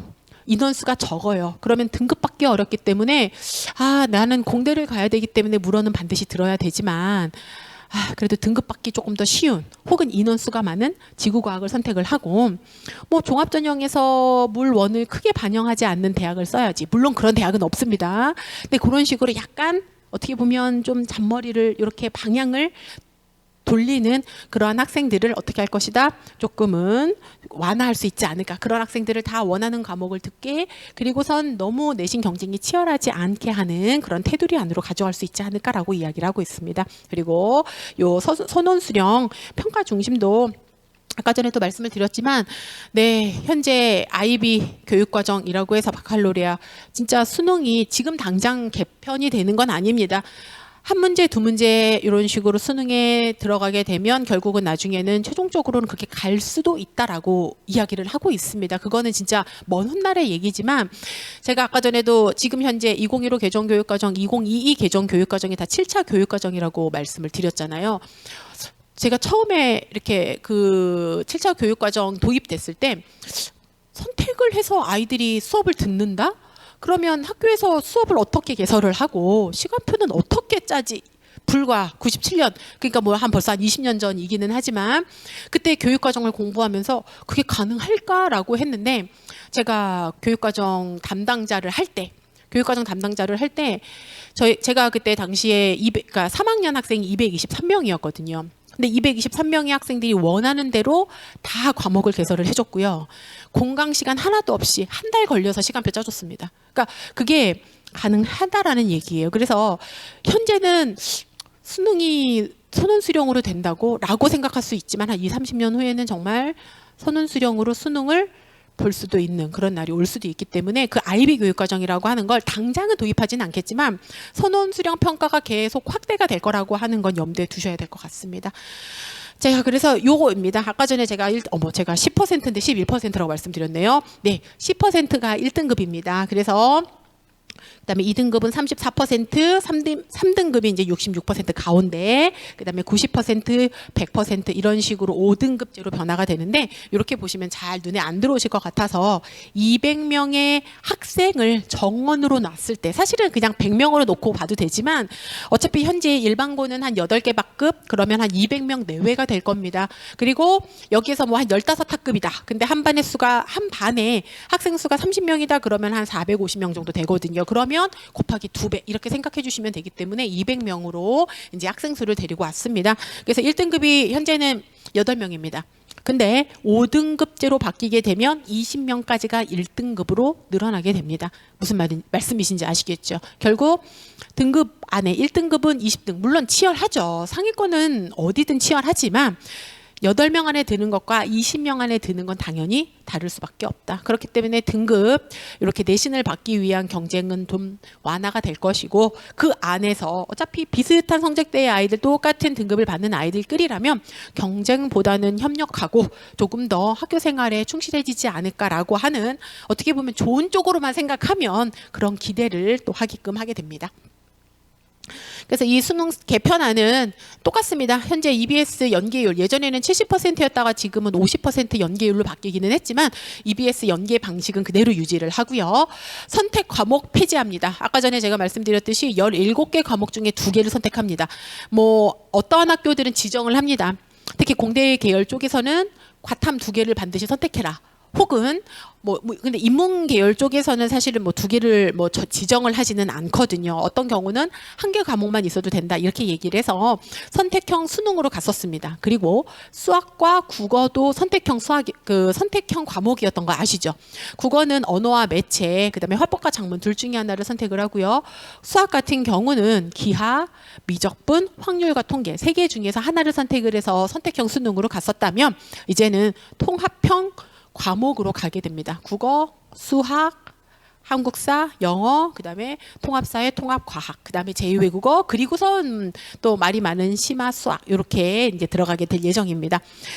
그래서 여기에 이렇게 계열 구분 확실히 폐지를 하게 됩니다. 현재도 거의 학교 안에서 문이과 없거든요. 근데 그래도 나름 학교마다 이렇게 선택을 하면 이과, 이렇게 선택을 하면 문과 이렇게 얘기를 했었지만 수능에서는 이제는 아예 계열 구분을 이제 없애고자 합니다. 그리고 요거는 진짜 검토 중에 있습니다. 심화 수학. 제가 아까 전에 말씀드렸듯이 수학을 지금은 미적분을 듣게 되면 이과 계열이고요. 그러니까 미적분과 기하를 들으면 이과 계열이고요. 확률과 통계를 선택을 하게 되면 문과 학생이었습니다. 아까 전에 말씀드렸듯이 문이과가 갈리는 상황이게 됐지만 이제는 국어, 수학, 영어, 통합사회, 통합과학 그 어디에도 이 학생이 공대를 가거나 그래서 이과 학생이다. 이런 식으로 보여지는 과목이 하나도 없습니다. 그러다 보니 검토라고 해서 이 심화 수학을 제2외국어 한문 시간에 선택을 해서 보게 하는 그러한 방안이 들어가게 되었습니다. 그래서 근데 이건 당연히 절대평가가 될 건데 요거는 아닙니다.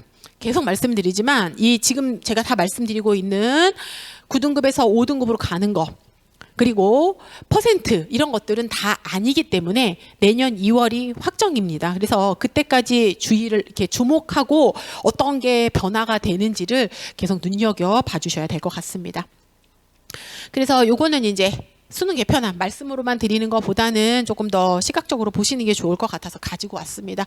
자, 아까 전에 말씀드렸듯이 화법과 작문, 언어와 매체 그거 없이 공통. 그래서 이제는 여기 보시게 되면 독서와 작문, 문학, 화법과 언어입니다. 자, 용어가 조금 바뀌었죠. 2022 개정 교육과정 하에서 이러한 과목입니다. 그래서 왼쪽은 2015 개정 교육과정 하에서의 과목이 되는 거고요.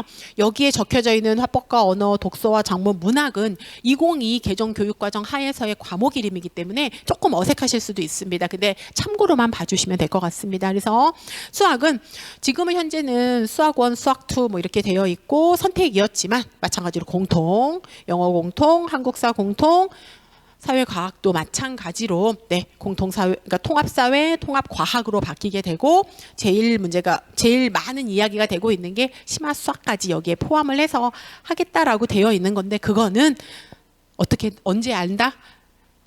내년 2월 달에 확정이 난다라고 하는 걸 참고하시면 될 것 같습니다. 그래서 요거는 아니기 때문에 이렇게 비교를 한다라고 봐주시면 좋을 것 같습니다.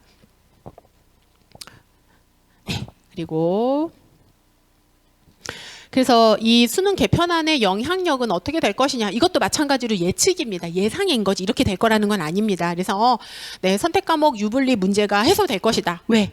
계속 말씀드리지만 물리학 1 어려워서 1개 반밖에 개설이 안 됐지만 A를 받을 학생이 늘어난다면 진짜 원하면 들을 수 있지 않을까. 그래서 유불리 문제가 해결이 될 것 같고, 그다음에 수능 비중과 영향력에는 변화가 없을 것입니다. 왜냐하면 아까 전에도 말씀드렸듯이 A가 그러니까 200명이었을 때 20명이에요.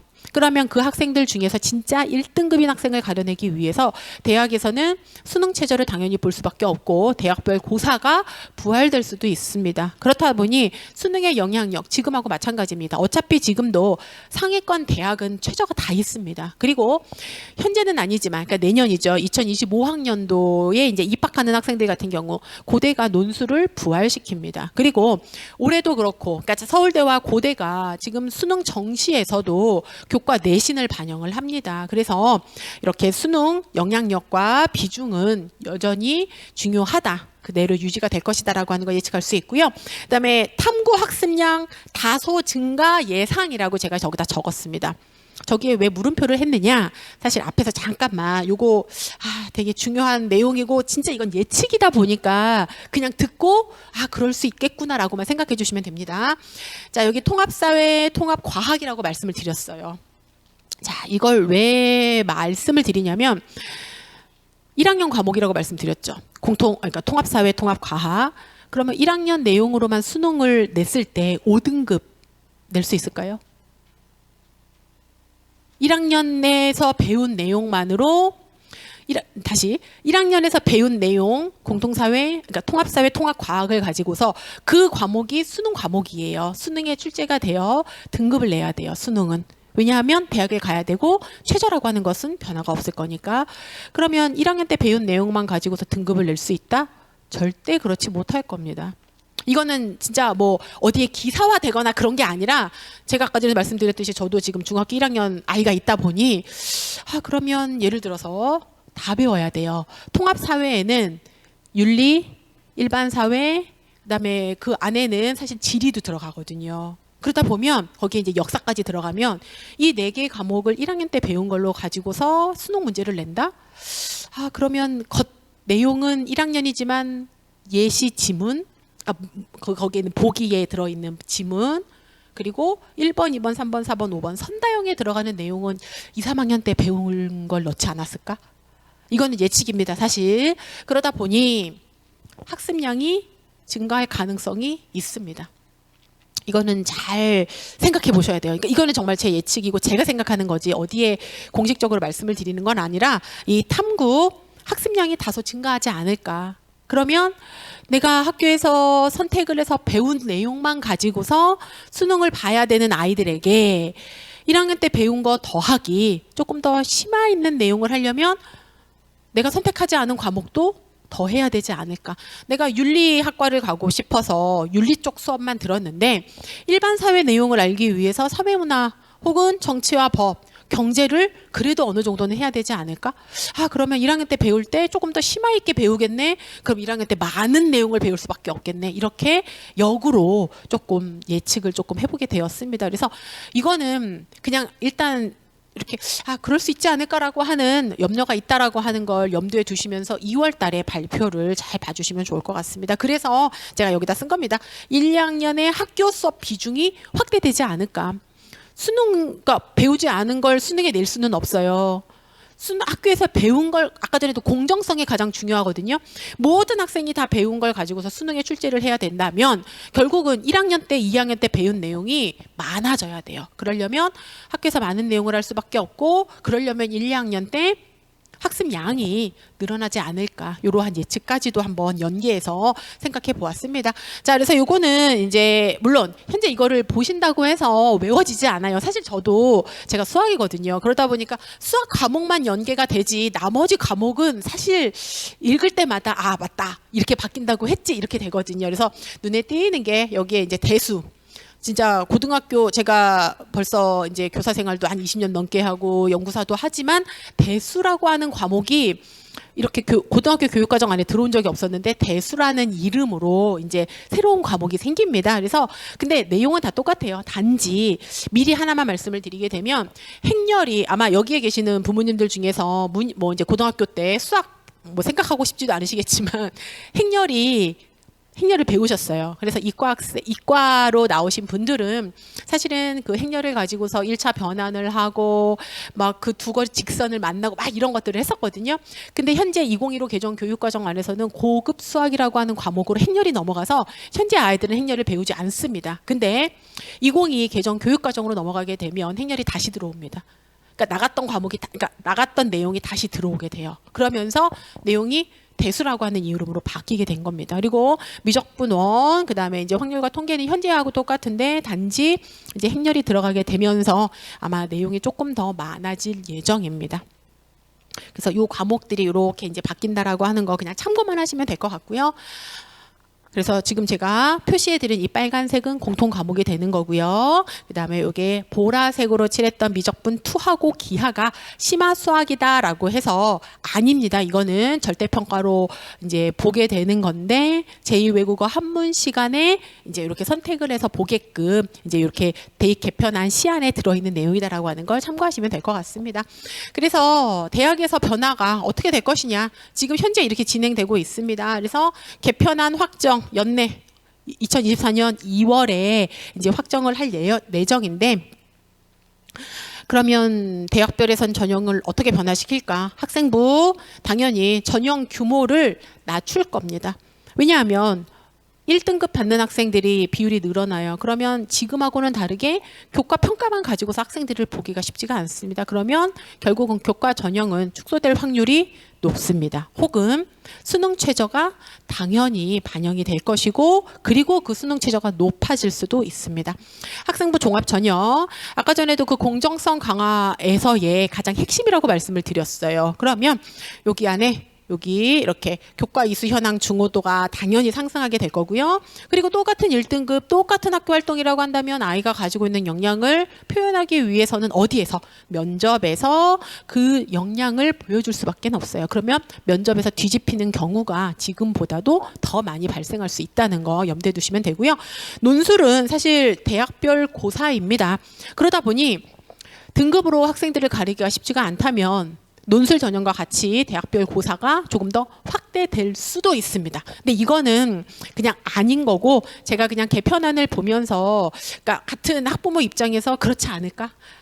그러니까 요것들은 언제 보시면 된다. 시행 계획이 발표가 되면 그래서 학생이 혹은 관심을 갖고 있는 대학에 입학처에 들어가시게 되면 대입 전형 시행 계획을 2년 전에 발표를 합니다. 그러면 어떠한 전형들이 더 새롭게 추가가 되고 축소가 되고 증가되는지는 매년 눈여겨서 보시면서 준비를 하시면 될 것 같습니다. 그리고 현재 정시가 40%, 그러니까 인서울에 있는 대학은 정시가 40% 비율이고요. 이제 수도권으로 나가게 되면 정시 비율이 그렇게 높지는 않습니다. 자, 그래서 변별력 소폭 하락 하지만 여전히 중요할 거고요. 왜냐하면 여기에서 최저를 걸게 될 거니까.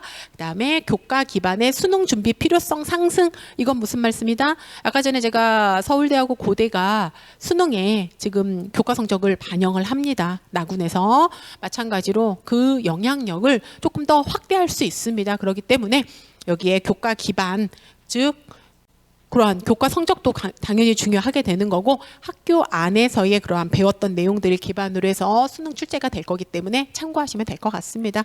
그래서 교과는 당연히 중요합니다. 그래서 이 교과를 가지고서 일단 길게 가야 되는 거고요. 수능은 수능 최저, 그다음에 정시를 준비하면서 당연히 같이 가야 됩니다. 그러니까 기본은 당연히 교과 성적이고요. 수능도 준비를 하면서 내가 원하는 학교에 이런 식으로 대학별 고사, 면접이라든지 논술이 확대가 된다면 그것들을 또 참고해서 같이 준비하는 방향으로 가야 되지 않을까. 그러면 학교에서는 사실 요거는 그냥 제가 이제 교사라면 그리고 학교에서는 이러한 것들을 고민을 하니 부모님들도 아 이런 것들을 고민하겠구나 같이 생각을 조금 해주셨으면 좋을 것 같아서 넣었습니다. 그래서 소수 수강 과목의 등급 분리가 어떻게 된다? 해소가 될 거기 때문에 좀 더 많은 과목을 개설을 해야 돼요. 즉 저는 수학이었지만 그래도 한 과목을 가리킨 적은 거의 없습니다. 2개 과목 이상을 가리켰거든요. 그러면 마찬가지로 소인수 과목, 등급 분리 현상이 등급이 분리했었던 그러한 것들이 해소가 된다면 더 많은 과목을 개설을 해야 돼요. 그러려면 선생님들은 그만큼의 준비를 더 하셔야 되기 때문에 학교에서는 더 많은 준비가 필요한 거고요. 그다음에 전공 연계 교과목 선택 중요성이 확대가 될 겁니다. 아까 전에도 말씀드렸듯이 6월 달부터 과목 선택을 준비를 하게 됩니다. 학생뿐만 아니라 진로교사뿐만 아니라 담임 선생님들도 굉장히 연수를 들으시면서 이 과목 선택에 대해서 이해의 폭이라든지 전문성을 갖춰야 되는 것들도 중요하게 될 거고요. 그리고 사실 부모님들도 그 과목에 대해서 아셔야 질문을 하실 수가 있어요. 그렇기 때문에 이 선택 과목에 대해서는 어려워하지 마시고 어떠한 과목이 있는지 일단 과목명이라도 쭉 훑어보시고 얘가 진로인지 일반인지 융합인지 이런 것들을 조금 구분을 하셔서 등급을 내는 과목인지 아닌 과목인지 정도 무엇을 가리킨다 무엇을 배운다 하기보다는 등급을 내는지 내지 않는지 정도는 아이와 한번 살펴보시는 게 중요하다고 생각이 듭니다. 그리고 이렇게 선운수령 평가 확대된다고 말씀을 드렸죠. 선생님들도 당연히 연수를 통해서 역량을 기르는 것처럼 그러한 시험 문제가 제공이 된다면 학생들도 준비를 해야 잘 쓸 수 있습니다. 그러니까 이게 참 독서하고 연결이 되는데 참 독서하기가 쉽지 않거든요. 근데 제가 왜 강조를 한다? 제가 얘기를 해야 지금 여기에 앉아있는 학생들이라도 엄마가 얘기했을 때 잔소리로 안 들어요. 독서가 정말 중요합니다. 독서가 돼야 글을 쓰죠.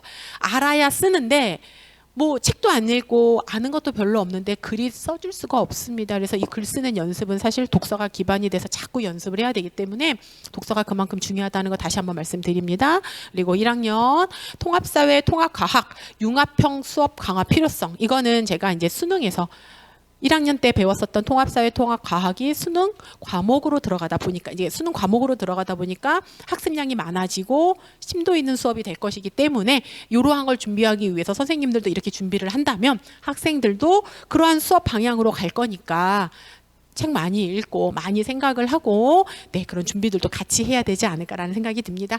그래서 이제 학부모님들은 제일 고민하시죠. 중3 부모님들 일반고냐 자사고냐 네.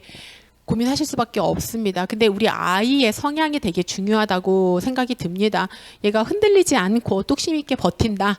그리고 이 아이가 조금 더 이렇게 학교 활동에 적극적으로 참여를 한다. 그리고 어쨌든 5등급제로 바뀌는 거기 때문에 아이들이 등급에서의 이러한 뭐랄까 좀 압박은 조금 덜해지기는 하지만 1등급 안에서 대학에서 원하는 학생이 되기 위해서는 그러니까 물론 사실 고등학교 교사였던 저 역시 대입을 무시하고 교육만 얘기할 수는 없다 보니 또 대학의 입장으로 말씀을 드려서 좀 마음은 좀 갑자기 딱 말씀을 드리고 나니까 사실 대학이 원하는 아이를 키우기 위해서 저희가 교육을 하는 건 아니잖아요. 근데 또 대입이 바뀌지 않으면 고등학교 교육과정도 바뀌지 않거든요. 그러다 보니 어떻게 보면 그렇게 말씀을 드리긴 했지만 우리 아이가 교육을 되게 잘 받았어요. 그래서 학교의 성적도 굉장히 좋지만 원하는 대학을 못 갔을 때의 좌절감은 굉장히 클 수 있습니다. 그래서 우리 아이의 성향을 잘 관찰을 하시면서 이 학생이 이 아이가 종합형에 맞는 학생인지 아니면 깊게 파고들어서 고교 그렇게 내신에 관련해가지고 조금 더 강점이 있는 학생인지 글을 잘 쓰는 학생인지에 대해서 고민을 하셔야 될 것 같습니다. 그리고 아마 학교에서 지금 고등학교에서 한참 학교 설명회를 하고 있습니다. 그런 거 좀 참여를 하셔서 각 고등학교에서의 장단점 저 역시도 고등학교 설명회 막 쫓아가거든요. 가서 이 학교의 장점이 무엇인지 저는 다 보이니까 여기 교육과정 잘했네 막 이런 것들 막 평가하면서 막 보기도 하지만 그러려면 사실 많이 아셔야 돼요. 그래서 부모님들께서 이런 연수가 사실은 한 번 듣는다고 바로 아실 수 없기 때문에 계속 반복적으로 들으시면서 이 학교가 일반고의 장점, 자사고의 장점 이런 것들을 다 구별하실 수 있어야 되고 우리 아이에게 맞는 학교를 또 이렇게 뭐랄까 아이에게 조언을 해줄 수 있는 그런데 부모님이 결정하시면 안 되는 거 아시죠? 아이가 이렇게 결정할 수 있게끔 많은 정보를 제공하시는 그런 것들이 필요하고요. 그다음에 1학년 내신 대비해야 됩니다. 현재 고1 그리고 내년에 고1이 될 학생들 고3처럼 공부해야 된다고 얘기를 합니다. 왜냐하면 1학년의 내신 비중이 가장 큽니다. 2학년, 3학년에서도 배우잖아요. 현재 고1 그리고 현재 중3 학생들 같은 경우는 말씀드렸듯이 일반 선택 과목만 9등급이 나옵니다. 현재 고2 학생들은 5등급제로 바뀌니까 전 과목을 다 해야 돼요. 근데 현재 중3 학생들 고등학교 가게 되면 1학년의 모든 과목은 다 9등급이에요. 근데 2학년으로 올라가게 되면 진로 선택 과목은 A, B, C 절대평가하기 때문에 등급을 낼 때에는 빠집니다. 일반 과목이 2학년은 절반으로 줄고요. 3학년에서는 국영수 3과목밖에 없습니다. 그리고 문과 학생 같은 경우는 그래서 뭐 3학년에 어떠한 인문 계열의 이제 과목이 개설되느냐에 따라 다르긴 하지만 일반 과목의 수가 상대적으로 많이 줄기 때문에 1학년 때 내신 관리가 굉장히 중요합니다. 현재는. 그래서 1학년 내신 지금 굉장히 힘들지만 현재 중학교 2학년 학생들은 전 과목을 다 골고루 열심히 해야 된다. 그래서 수능의 연기 학습이 굉장히 중요하다라는 거 참고하시면 되고요. 그다음에 학생 생활 충실도 당연히 중요하죠. 왜냐하면 1등급 200명 중에 20명. 근데 그 학생들이 대학에서 생활기록부를 봤을 때 똑같은 등급대의 아이들이라면 어떠한 학교 활동을 더 충실히 했는지가 더 비교가 됩니다. 내 아이의 생기부만 보시면 잘 몰라요. 근데 이런 나중에 이렇게 연수에 다양하게 참석을 해보시게 되면 학생별로 생기부를 보면 확 틀립니다. 그렇기 때문에 매 순간 열심히 해야 돼요. 학교에서의 모든 활동들에 당연히 참여를 해야 되고요. 그때의 활동들이 생기부에 기록이 될 수 있게끔 꼭 이렇게 아이들에게 이야기해 주시면 될 것 같습니다. 그리고 여기 글씨가 잘렸네요. 그래서 대학별 고사입니다. 내신, 수능, 대학별 고사 순서대로 굉장히 중요하게 준비를 해야 된다는 겁니다. 자, 마지막입니다. 제가 요거는 사실 여기까지가 사실은 부모님들이 딱 듣고 싶은 말씀이실 것 같고요. 여기는 제가 쭈루룩 넘길 건데 그러면 이러한 내용을 이렇게 매번 와서 들으셔야 되느냐. 물론 들으시면 말로 들으시는 게 가장 정확하니까요. 근데 자료가 있어야 또 아이에게 또 이렇게 조언을 하거나 이야기를 해주실 수 있잖아요. 그래서 요거는 서울진로정보센터입니다. 여기 안에 들어오시게 되면 진로 정보, 진로 검사, 진학 정보, 그다음에 고교 진학 정보 이런 식으로 해서 많은 자료들이 있습니다. 그리고 커리어넷에 들어가시게 되면 나의 진로 검사를 할 수 있습니다. 근데 요게 제가 알기로는 뭐가 문제냐면 이 사이트가 회원 가입을 하게 되면 1년이 지나면 다 사라져요. 저희가 이제 개인정보보호법에 따라서. 그렇기 때문에 이걸 누적을 해서 중학교 1학년 때 내용 2학년, 3학년, 고등학교 쭉 6년간의 그러한 걸 가지고서 가면 참 좋겠는데 저희가 개인정보 보호가 굉장히 중요하다 보니까 당해년도로만 하거든요. 그래서 검사를 하시고 누적을 해서 아이의 변화, 내가 진짜로 이쪽 계열이 맞는지 그런 것들을 커리어넷이라든지 그다음에 워크넷이라든지 이런 곳에서 그 진로 검사에 참여를 해서 무료거든요. 다 하면서 자기를 조금 이해하고 나의 진로가 어느 방향으로 나아갈지를 이야기를 하시면 조금 더 해보시면 좋을 것 같습니다. 그리고 학과 탐색, 그냥 우리는 헷갈리는 게 가장 뭐냐면 생명공학과하고 생명과학과가 비슷하다고 생각을 하세요. 생명공학과, 생명과학은 달라요. 그리고 경영학과, 경제학과 완전 다르거든요. 그러면 그냥 제가 물론 말씀을 막 드리도 좋지만 지금 사실 시간 관계상 여기에 들어가셔서 사이트에 들어가셔가지고 검색을 해보시는 겁니다. 그러면 뭐 이렇게 전년도 입시 결과라든지 그 다음에 50% 합격생의 점수, 70% 컷의 합격생의 점수 이런 것들도 다 나와 있습니다. 그래서 요즘 사실 정보가 없는 건 아닌데 그 정보를 내가 원하는 정보를 어디에 들어가서 찾아야 되는지도 사실은 아셔야지 바로바로 또 습득하실 수 있기 때문에 이 어디가 사이트에 들어가시면 이런 것들을 찾으실 수 있습니다. 그래서 이렇게 전형, 그 다음에 어디 이런 식으로 해서 과까지 해서 한 3개 정도 대학의 과라든지 이런 것들을 동시에 선택을 해서 비교도 하실 수 있어요. 그래서 어디가 사이트를 활용하시는 방법도 있고요. 그리고 요거는 이제 어디가 이제 활용면인데 아마 제가 다 넣어드렸을 겁니다. 그리고 대학교 입학처입니다. 대학 입학처 그러니까 대학 홈페이지 말고요. 예를 들어서 고려대학교 그러면 고려대학교 하면 학과 이름이 쭉 나옵니다. 그거는 대학생들을 위한 용이고요. 입학을 위해서 즉 고등학교 학부모님 학생을 위해서는 입학처 홈페이지가 따로 있습니다. 입학처 홈페이지에 들어가게 되면 면접 문항이라든지 논술 기출 문제라든지 이런 것들이 다 탑재가 되어 있기 때문에 한번 보시면 좋고요. 그다음에 제가 이제 서울대가 뭐 최고의 대학이고 사실은 모든 학생들이 가고 싶어 하지만 제가 요거를 이렇게 요 홈페이지를 한 이유가 뭐냐면 이 웹진 아롤이라고 하는 곳에 들어가게 되면 학생들의 쭉 생기부 내용이 일부가 발췌되어 있습니다. 그걸 읽고 이 학생이 합격을 했는지 불합격을 했는지를 스스로 점검할 수 있습니다. 그러니까 내 거를 넣는 건 아니고요. 기존의 학생들의 정보를 가지고서 읽어보시면서 아 이렇게 쓰면 좋겠구나. 그런 예시를, 그러니까 물론 학교마다 이렇게 뭐 이렇게 설명회의 장소를 가시게 되면 다 보여드려요. 근데 그 나와 있는 예시가 교육부에서 만든 예시인지 교육청에서 만든 예시인지 사실 잘 모르거든요. 근데 요 서울대 웹진 여기 아로리에 들어있는 요 내용은 서울대에서 이제 학생들의 생기부를 바탕으로 해서 약간 뭐라 그럴까요? 그 생기부를 보는 눈을 조금 길러줄 수 있는 그런 기회도 됩니다. 그래서 이 웹진 아로리를 한번 참고하시면 좋을 것 같고요. 들어가 보시면 이렇게 어떠한 계열에 있는지 그 학생들의 그런 것들을 읽고 나서 내가 합격을 했는지 불합격을 했는지 체크를 했을 때 그리고선 실제 결과도 여러분들이 다 확인하실 수가 있거든요. 그래서 생기부 방향을 또 확인해 보실 수 있는 그런 기회가 될 겁니다. 그리고 대학에서는 종합전형, 그러니까 뭐 과목 가이드북이라고 하는 것도 있고요. 그다음에 학생평가 관련해가지고 전형을 알려주는 이런 가이드북도 있습니다. 그러면 모든 대학에서 다 만드는 건 아닙니다. 근데 이제 어쨌든 인서울에 있는 대학들은 거의 다 만들거든요. 그래서 종합전형 가이드북이라고 하는 걸 참고를 하시게 되면 그 안에서도 생기부를 어떻게 기록하면 좋을지, 어떠한 교과 활동을 했을 때 이러한 영향을 받는지에 대해서도 또 알아보실 수 있기 때문에 이런 식으로 전공 가이드북이라든지 종합전형 가이드북을 참고를 하시면 좋을 것 같습니다. 그리고 이것들은 사실 제가 조금 시간이 되면 안내를 드리고 싶었는데 아마 이게